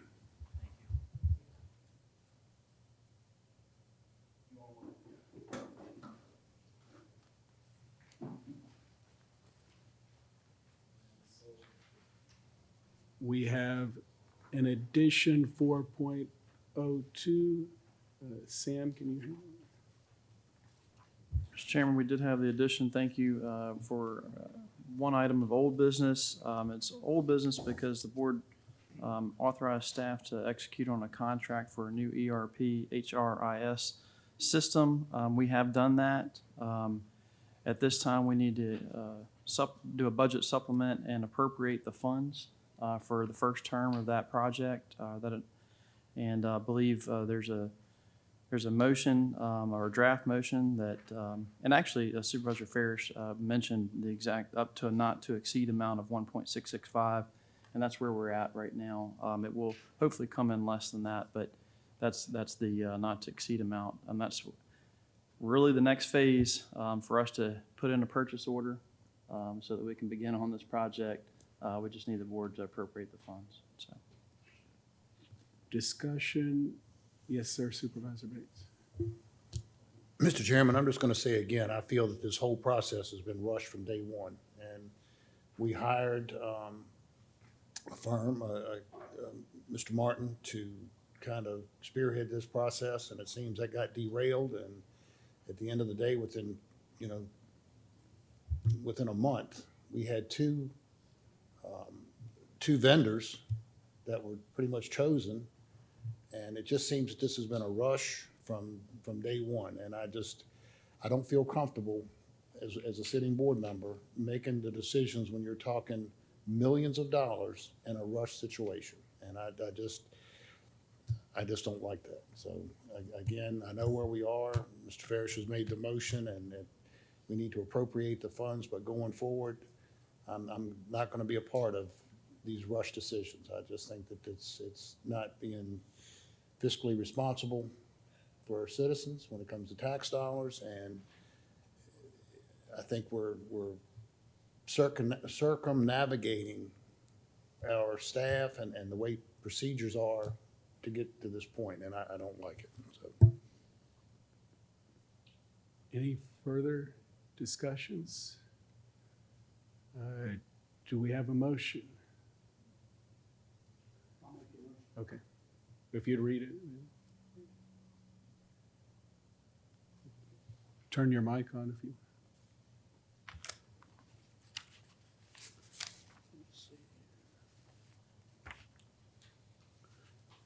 The new ERP HRIS budget amendment under the old business. I think you just need to read the I move or the part in I. Oh, right. I move to approve a one-time supplemental appropriation from the general fund in the amount not to exceed $1,665,000. The procurement and the deployment of the OpenGov/NeoGov enterprise platform under Sourcewell Cooperative Contract number 060624-V20, Vertisoft quote number Q-19147 to include Term 1 software licensing, professional services, implementation costs, travel and reimbursement expense, and 10% deployment contingency reserve. And further, that the county administrator is authorized to execute all purchase orders and related documents necessary to effectuate this appropriation, subject to review and approval as to form by the county attorney. We have a motion. Do we have a second? Second. Okay, we have a motion and a second. This is for appropriation of more than $1 million. Perhaps in this case, it makes sense to do a roll call vote. Ms. Ellis? If you... Aye. Aye. Aye.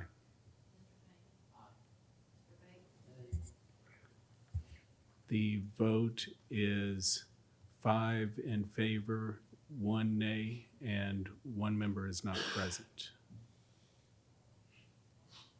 Thank you.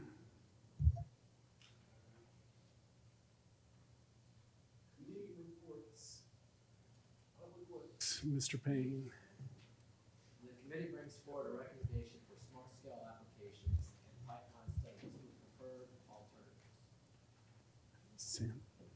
Mr. Chairman, we have our Director of Planning and Zoning, Denise Harris, is here. She can help a little bit this morning, but we also have 2 VDOT folks that were with the committee as well, Mr. Nesbitt at Warrenton Residency, and then also Mr. Proctor with the Culpeper District. And they both have been hard at work to kind of get some different alternatives since our committee meeting. And Mr. Chairman, Denise can kind of kick off a timeline and different things like that, if that's okay, and then maybe Chuck can kind of go over the alternatives with the presentation. With everyone? All right, let's do it. Good afternoon, Mr. Chairman, members of the Board of Supervisors. Last month, the Public Works Committee met and reviewed the ongoing pipeline studies that VDOT is conducting for Ira Hoffman and for US 29 from the Madison County line to the 29 business interchange.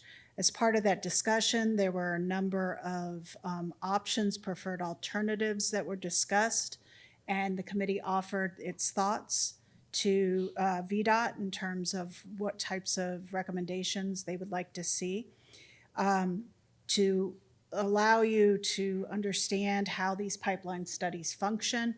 They generally feed into what's considered the smart scale, VDOT smart scale applications that operate on a 2-year cycle. And those are the competitive grants funded at 100% federal funds. So they are highly coveted by localities and are something that the pipeline studies help to set up for success. The committee suggested recommendations to VDOT for the pipeline studies, and Mr. Proctor is here today to come back to you with some updates. The goal for today is to provide feedback to VDOT for the preferred alternatives and to staff to give us direction on if you would like to apply for pre-application as part of the pipelines, as part of the Round 7 Smart Scale applications. These are currently open right now and close on April 1st, so it is a fairly quick turnaround. And to be clear, this is something that you don't have to commit to at this time. It just provides us the ability to apply for the pre-application, and then we will come back to you in July for formal resolutions of support if this is something that pre-screens through the VDOT process and you are interested in pursuing. The timeline further is anything that you do in July, decide to formally apply for, will not be acted on until next June of 27 by the Commonwealth Transportation Board, and any successful applications then are placed in the out years of the adopted 6-year plan of the state. So it is a very long process. But it allows you to start to have this conversation today and direct us in terms of if you would even like to apply for Round 7. With that, Mr. Proctor is here, and he does have a presentation that he can give you as an update from the Public Works Committee. You any questions for Ms. Harris before Mr. Proctor? Or Mr. Proctor? Thank you.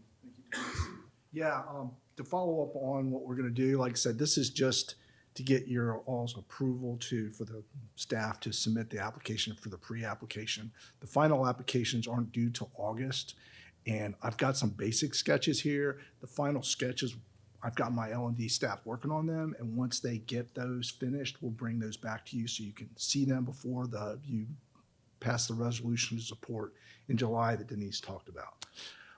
So basically, this is just a rehash of what we talked about at the Public Works meeting, so we can go through.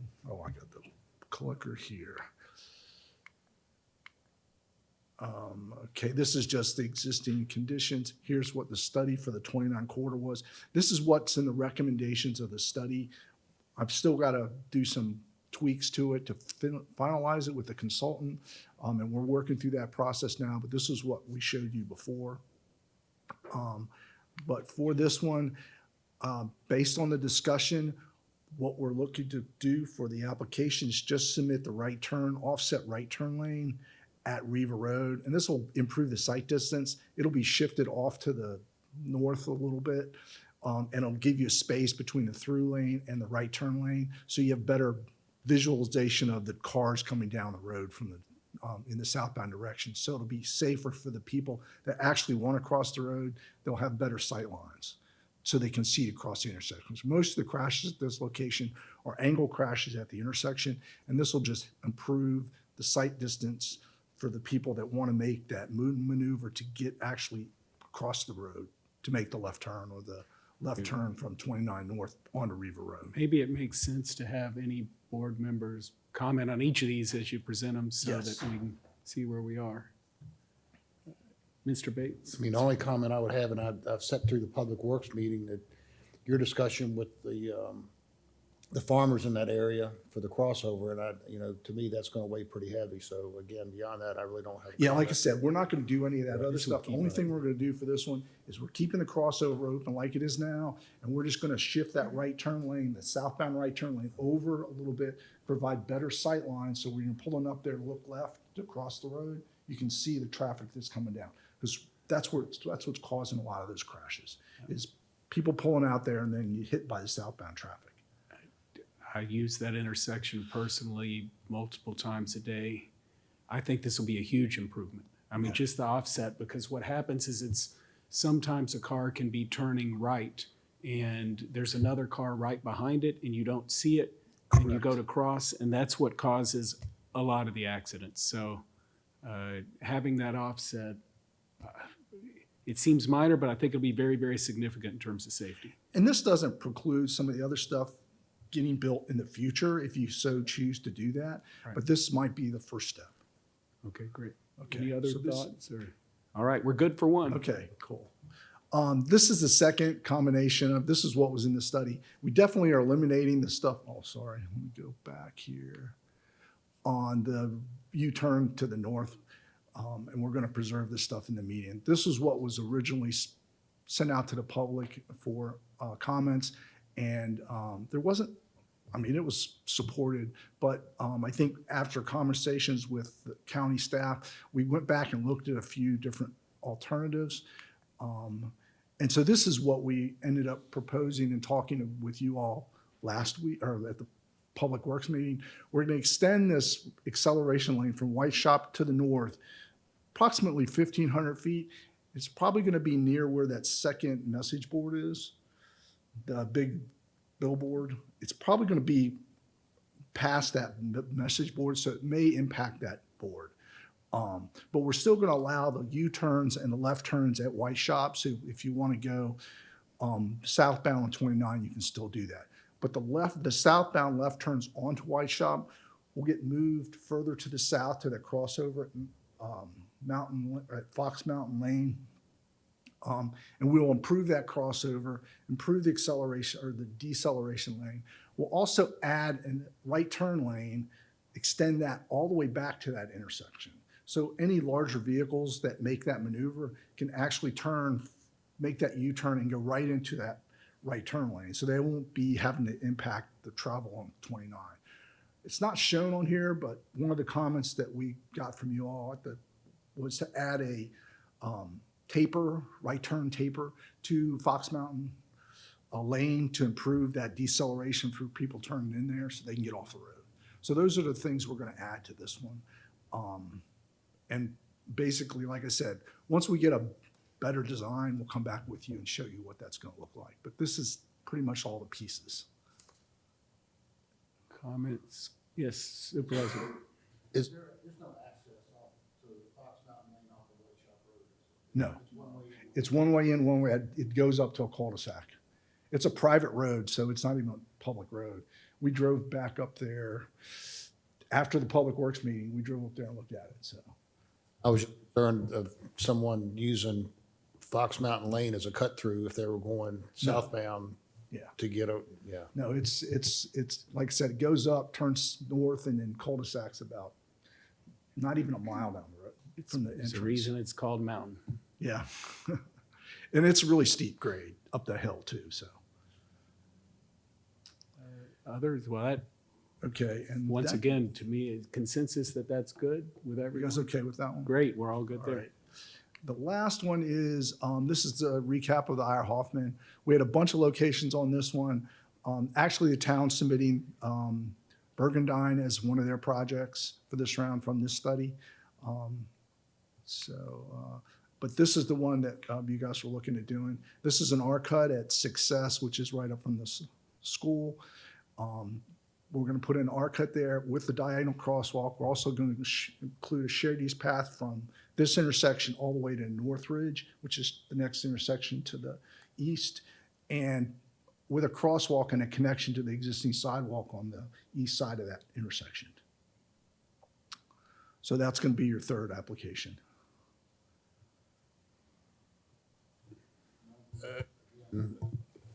My biggest concern is school kids crossing a 4-lane highway. Correct. And I really don't know, short of a tunnel or overpass or. We'll have, we're going to put up hawk signals here, so they will be able to have a push button with a PED signal, so that will stop traffic so they can cross. We had discussed, Mr. Nesbitt, I was in a meeting with him, where we're talking about, timed signalization that was operate during school, when school was coming in. Apparently that's not going to work here either, so, but. Well, this, like I said, this is going to have signals on both sides of the road to stop the through traffic. The left turns will still be able to occur. With the diagonal crosswalk, they're not going to be conflicting with those movements. And then if people are coming north and want to go west, they could actually go out Achievement and go to 229 because there's no access points between here and 229 that people would go to. So there won't be that many people making that left turn maneuver. Mr. Chairman, if I could just follow up, I think Supervisor Bates makes an excellent point there with regards to safety for our school children. Had we discussed any other alternatives? Have we discussed a pedestrian bridge, or was that out of the question due to I think right away. gosh knows what? But I think right away played a factor in that. We talked about a tunnel, we talked about a right of way, we talked about signal lights. So at this point, I don't know where we are option wise. The bridge would not be possible? I don't know that that would be the. It's Right. A bridge is possible. I mean, a lot of things are possible, just what's fundable. Right. More so than anything else. The thing about the bridge is once you get up there, to get down because of ADA requirements, it's like 250 or 300 feet Okay. of Right. of ramp Right. to go up to the bridge. Mhm. And that to meet the ADA requirements, you're going to have that on both sides of the road. Right. And that makes it really, it takes up a lot of right of way and space Mhm. to put that kind of structure in there. So we do it sometimes, but we like to put it in areas where we have grades that work. I know we just built one in Charlottesville, and that we had ramps up on both sides. One side was higher, so the ramp is not quite as long. Okay.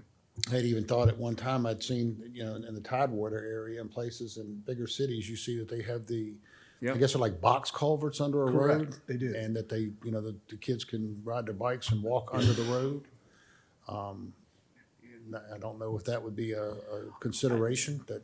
I mean, we didn't consider separated pedestrian bicycle facilities other than the shared use path to go across the road.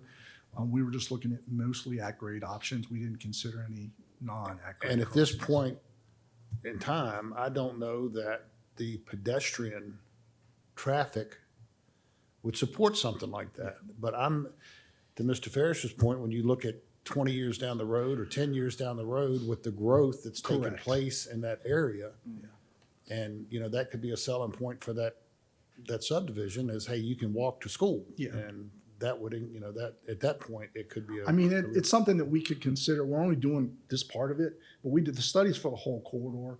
And we're looking at a shared use path along the north side all the way from here, all the way to Brandy.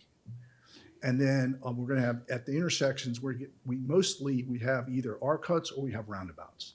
So you'll be able to cross the roads at all those locations. And every one of them is going to have some sort of controls for pedestrians and bicycles to get across the street.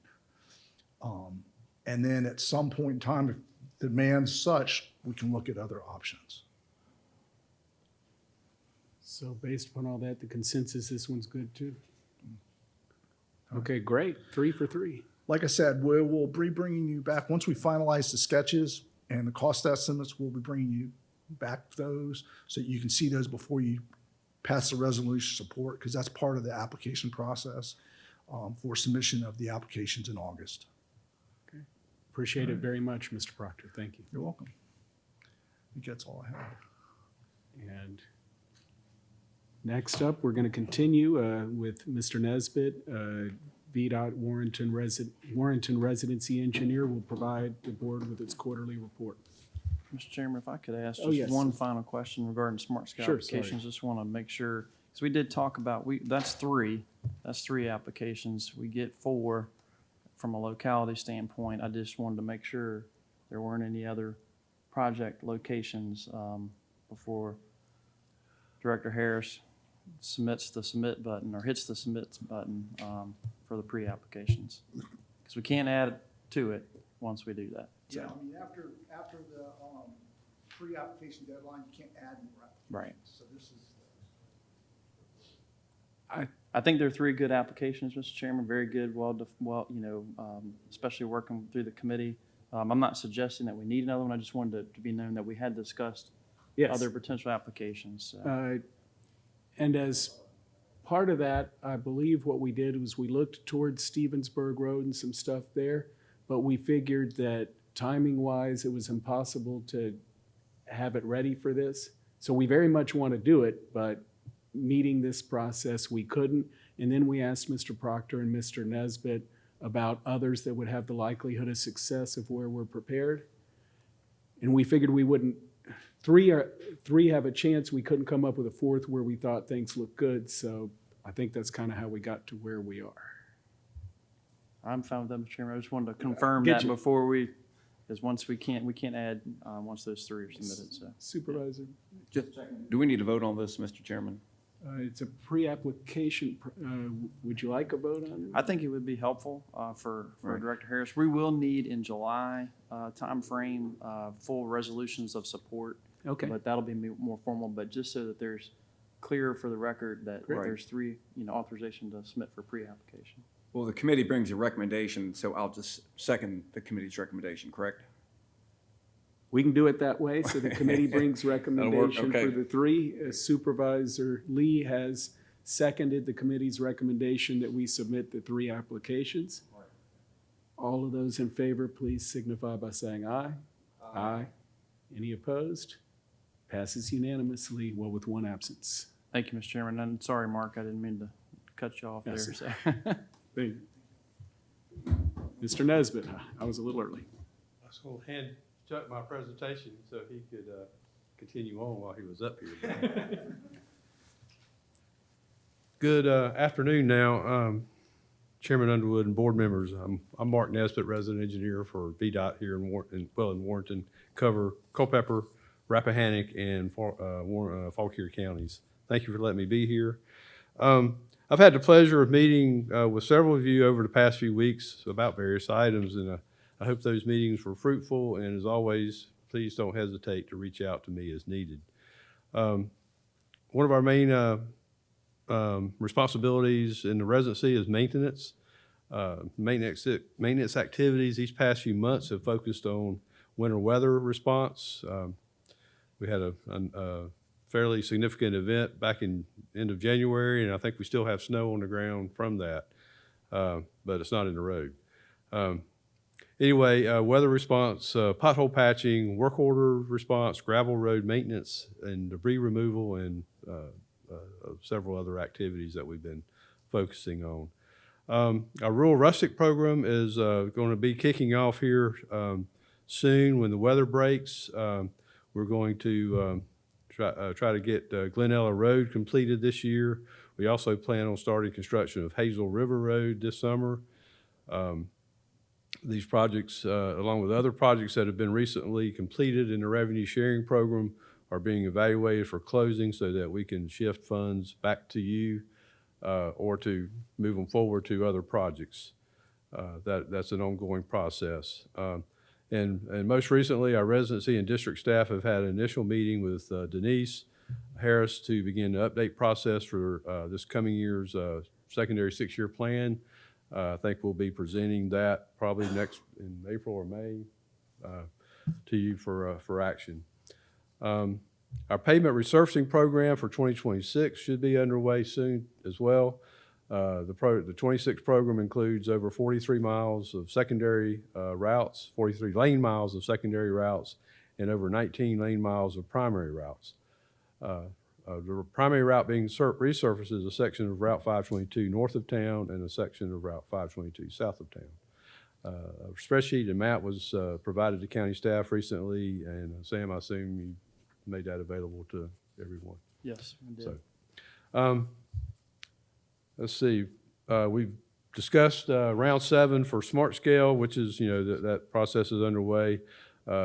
Previous smart scale projects that are in design and construction, the first really project that was funded in Culpeper County was the Route 3 McDevitt Drive roundabout, which was completed back in December.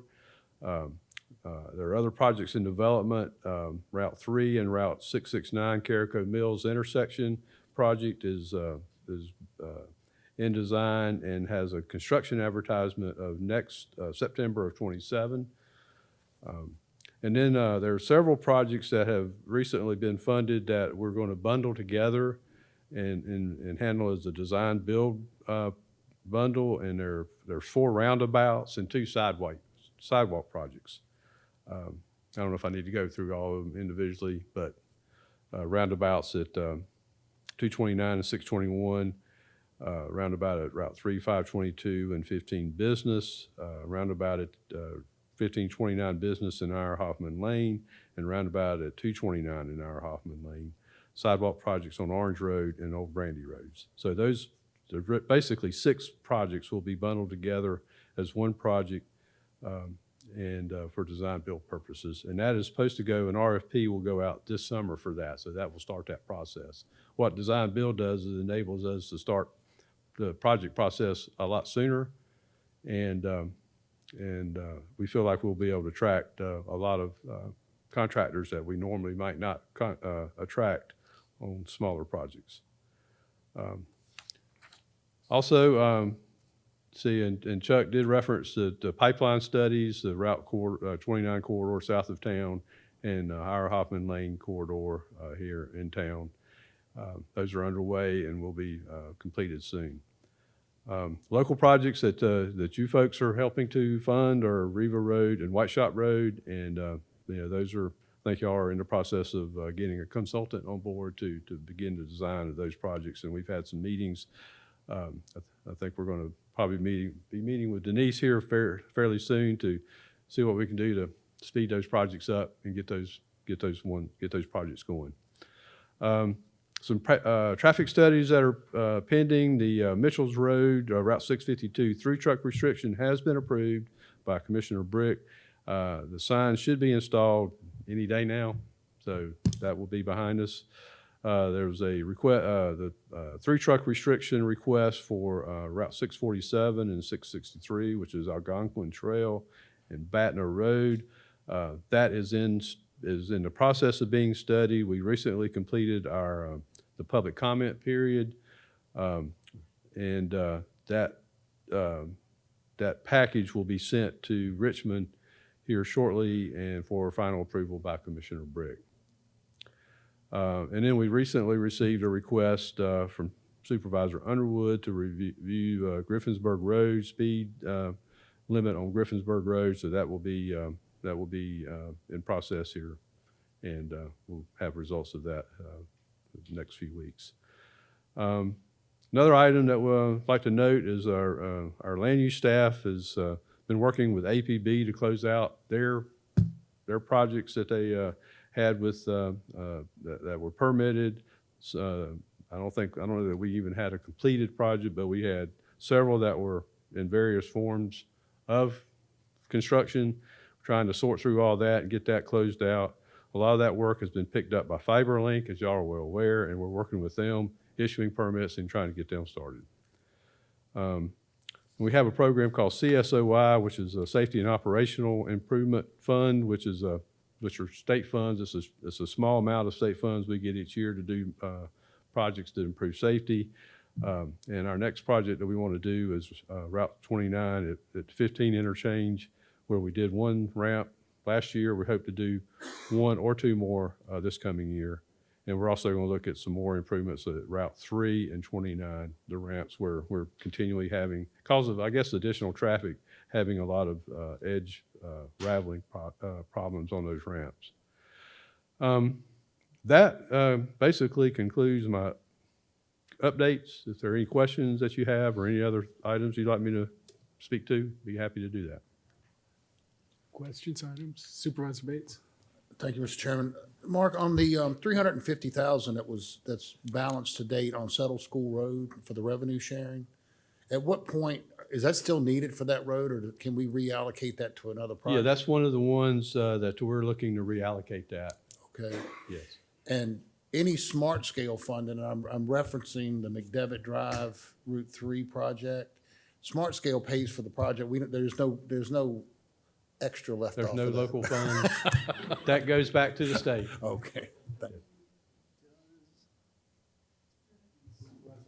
Mark, I did want to ask you, I know you and I talked about a couple different things, and I appreciate your time.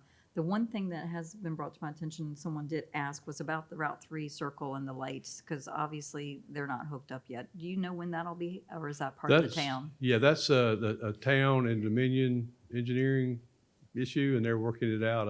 I understand they're pretty close to getting that completed. Any others? Thank you very much, Mr. Nesbitt. You're welcome. Thank you. Would it make sense do you all want to keep going or take a 30-minute break? I think lunch was delivered a little bit ago.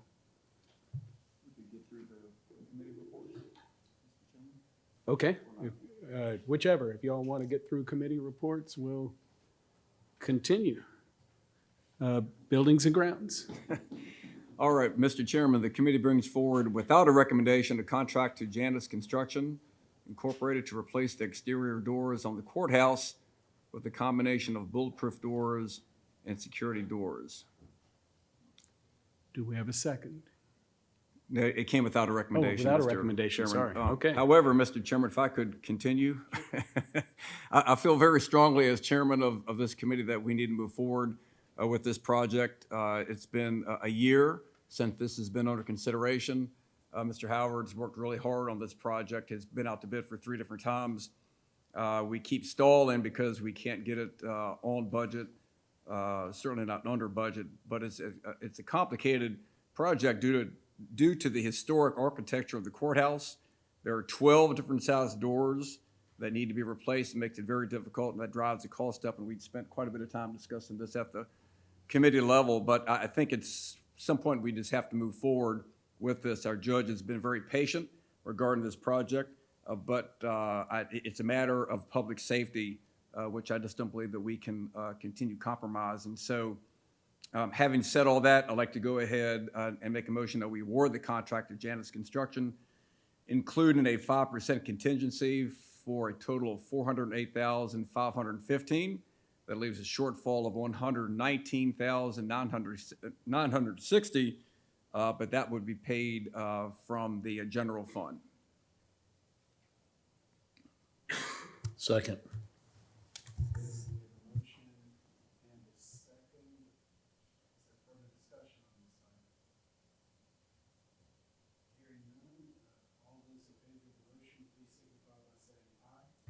Aye.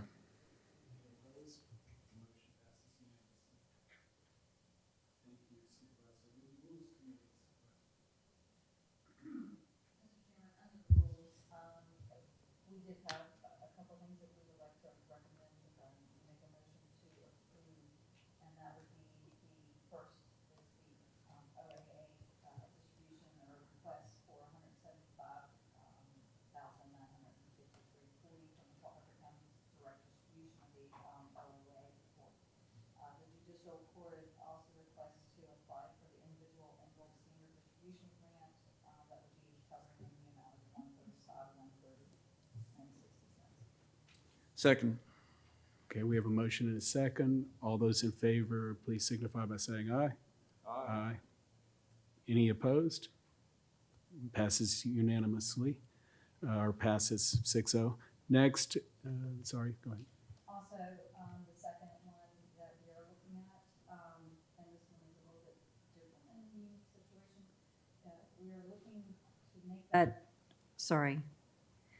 we're looking to have a motion to approve the authorization of the advertisement of the repeal of the County Code, Chapter 12, Article 2, Section 12 through 18B, in order to align with the current statute and recover the deferred taxes on the rezoned properties.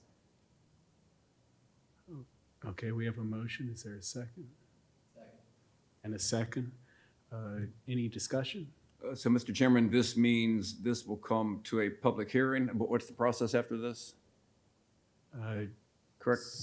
Do need to have a public hearing. This is part of the county code, chapter 12 there. Supervisor Brown read it. After that public hearing, the board could make amendments to your code. We'll need to prepare some draft amendments prior to that public hearing to post as well, and we'll work with county attorney's office to get that done. Okay. And so that would come up at the April Yes, meeting? sir. I'm assuming that the board would desire to have that at your next Yep. regular scheduled meeting, which would be that second Tuesday in April. Okay, all right, thank you. First Tuesday in April, I'm sorry. I don't know why I said second Tuesday, sorry. Very good. So we have a motion on the floor and a second. All of those in favor, please signify by saying aye. Aye. Any opposed? None opposed. Thank you. All right, now can we head to lunch briefly? Yes, sir. All right, 30-minute. I concur. Well, you want to, okay, you want to do Brian? Okay, Brian, so he usually eats lunch with us, so, but. Mr. Chairman, it's only going to be about a 45-minute presentation, so I'll try to get through as quickly as I can. Mr. Chairman, members of the board, I want to talk to you about Sips of Culpeper. From our strategic plan, this is part of our Choose Culpeper Farms, and also want to remind everyone that this is our award-winning Sips of Culpeper Beverage Exploration Trail. Last year, it was nominated for the top annual Economic Development Award that we're very proud of, as well as winning gold at IEDC. This is launched in 2024. All of our beverage manufacturers participated and encouraged our residents to broaden their horizons, so not just go to the same one that they had always been attending, but go to other ones. So we had 2 passport options. Tier 1, if you went to 5, so you went to the 5 different locations, you would get a commemorative glass. First year was a pint, last year was a wine glass. If you go to Tier 2, you go to 7 of the locations, 7 of the 8, you could earn a hat. There was a couple issues with that, though. There's a paper system, so explaining the system to each location, like literally to all staff at each location, was a little bit of a struggle, especially if staff turnover. You think about someone that's working part-time. Regular distribution and collecting of the passports used a lot of staff time of my office. And then just yearly keeping up with the design, keeping up with the printing cost, and then people losing their cards and having to restart on their way. And there was a little bit of confusion if they were on Tier 1 or Tier 2. So while the locations did enjoy our efforts, it kind of created some more issues than maybe the problems we were solving. So what we're doing is we're moving that to a digital passport. It's called Loyal Brew. They currently have 8 other trails in Virginia. Each location will have a poster. Very simple. Scan the QR code, access your passport. Once you have your passport, you check in either digitally by location or you take a picture and upload, and we approve those. The locations will still hand out the souvenirs. And then to complete the passport, you just need to utilize 5 locations. So there won't be a Tier 2. And this will be actually launching, our plan is to launch it this weekend at all locations. Final quick note, also coming up in May is our Culpeper Business Appreciation Reception. That'll be May 13th. We hope you all can join us, but if you know of any businesses that are celebrating anniversaries, either their first or divisible by 5, 10, 15, 20, we will be celebrating them at the reception May 13th, 4 to 6 p.m. at the Mulberry at Old Trade, which is one of our passport locations. So. Questions? Thank you very much. We're getting close, so might as well do county administrator's report. Mr. Chairman, mine's even briefer than Mr. Rothmell's because I'm hoping to speak to you later here about budget in a work session. Just a reminder of your upcoming budget work session or budget calendar in general. We have today, after lunch, I know Mr. Chairman is very hungry apparently, so we're going to get that taken care of. Food's just... And then the next big work session I just wanted to put on the radar is next Thursday. That's with the school system. That'll be at 4:30 p.m. And then we'll move into April, hoping to have everything pretty much ironed out, hopefully with the board at that point as far as a proposal, what needs to go in the ad. We'll advertise for a public hearing, hopefully on April 21st, which is a Tuesday. That'll be at 7 p.m. in the evening for both the proposed budget for FY27 as well as the tax rates for calendar year 26. And then hopeful adoption after that, Mr. Chairman. That's the only thing I wanted to share was just the ongoing and upcoming budget calendar. Great, thank you. Any questions? Okay, for closed session, well, actually, do you want to read the Supervisor Bates yeah. Okay.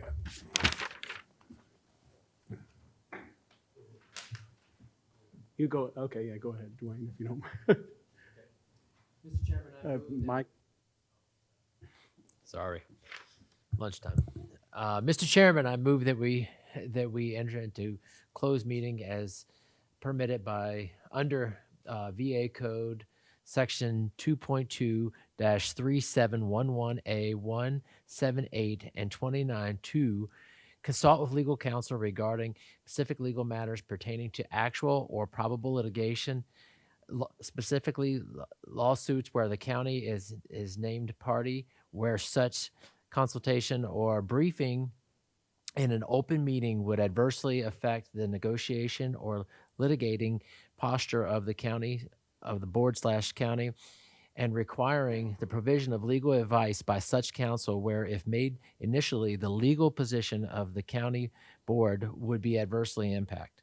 To discuss and consider the potential award of a public contract involving the expenditure and the investment of public funds, and discuss the terms or scope of such contract, where discussion in an open session would adversely affect the bargaining position or the negotiating strategy of the county. 3, to discuss and consider the assignment, appointment, promotion, performance, demotion, salary, discipline, or resignation of specific employees of the public body concerning the office of county administrator.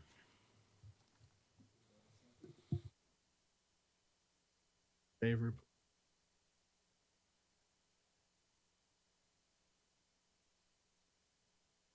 Thank you.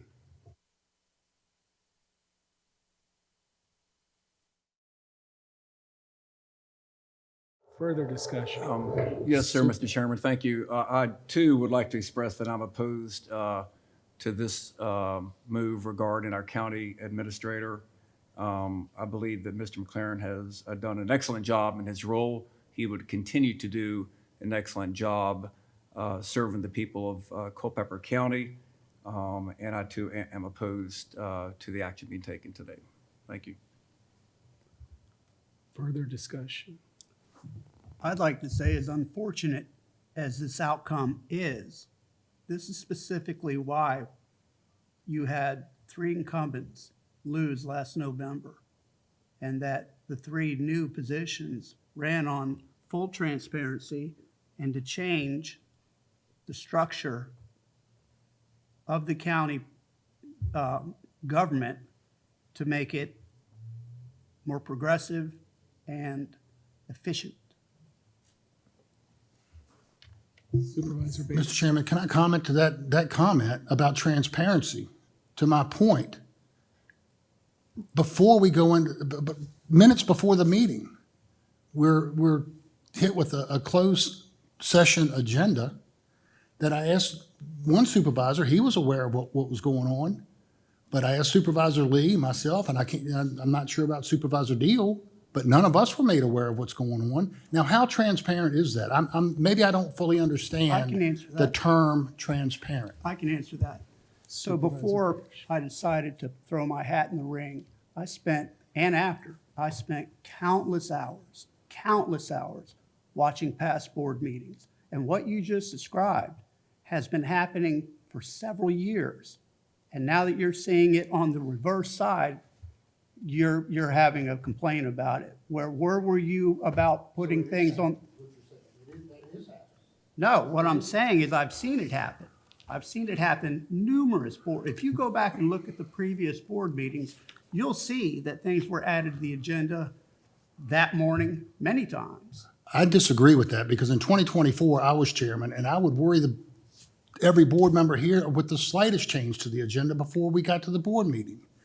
And for you to say that that's transparent, you and I are looking at a different dictionary because that is the furthest thing from the truth. Further comment? If not, let's please do this by a roll call vote. Kim? Yay. Yay. No. Yes.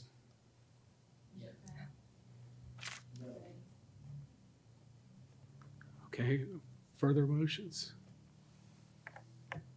Supervisor Farish.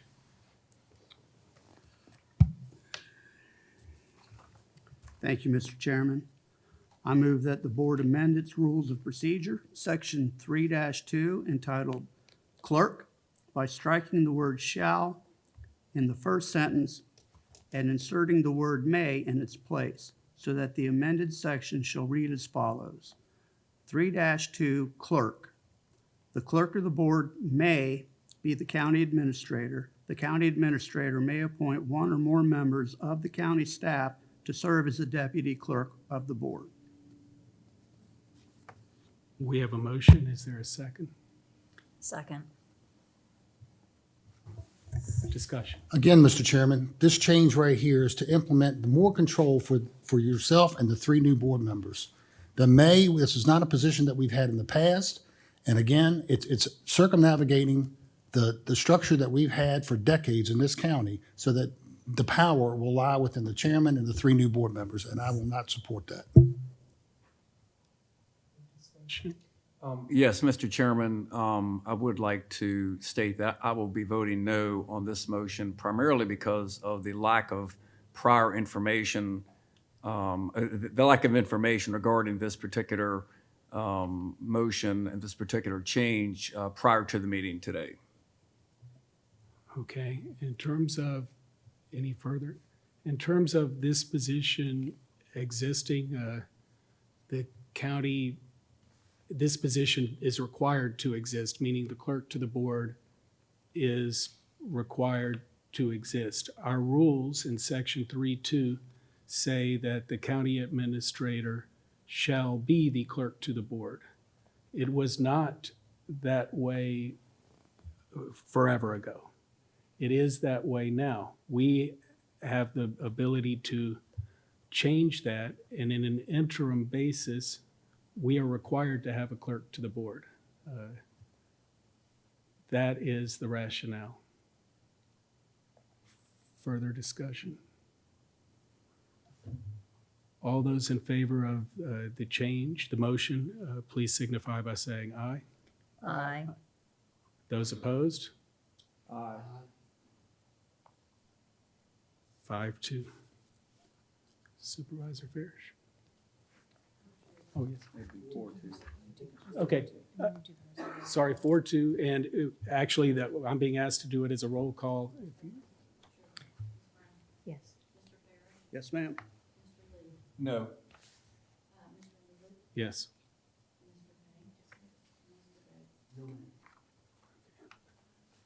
For the, we'll do the rest for roll call just to do this. Go ahead, Supervisor. Mr. Chair.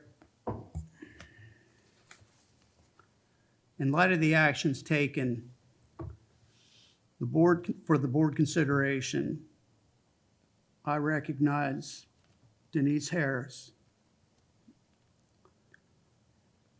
You make the motion to Denise Harris? Yes. I move to appoint Denise Harris as the acting county administrator until March 17th, 2026. Appoint Laura Davis to acting clerk to the board. And third, authorization to advertise and recruit for the position of the county administrator and clerk of the board. And they may be exempt from the hiring freeze. We have a motion. Do we have a second? Second. Discussion?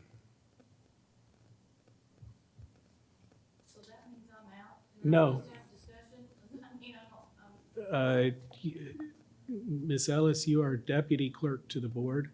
Deputy clerk to the board is not subject to this motion or manner or anything. So if you would. You said Lauren Davis was going to be the. Clerk, not deputy clerk. So what you're doing, you're doing. Clerk to the board is, the county administrator in our prior rules was shall be clerk to the board. So, yeah. The clerk to the board is, by our rules, is permitted to appoint a designee or a deputy clerk, which that's your position. This isn't affecting your position at all.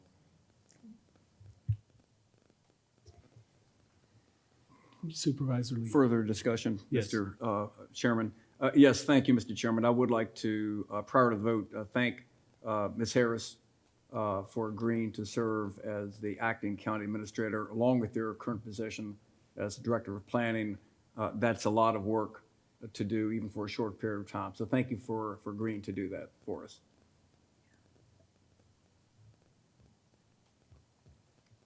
Further discussion? All right, we'll do a roll call vote. Yes. Yes, ma'am. Yes, ma'am.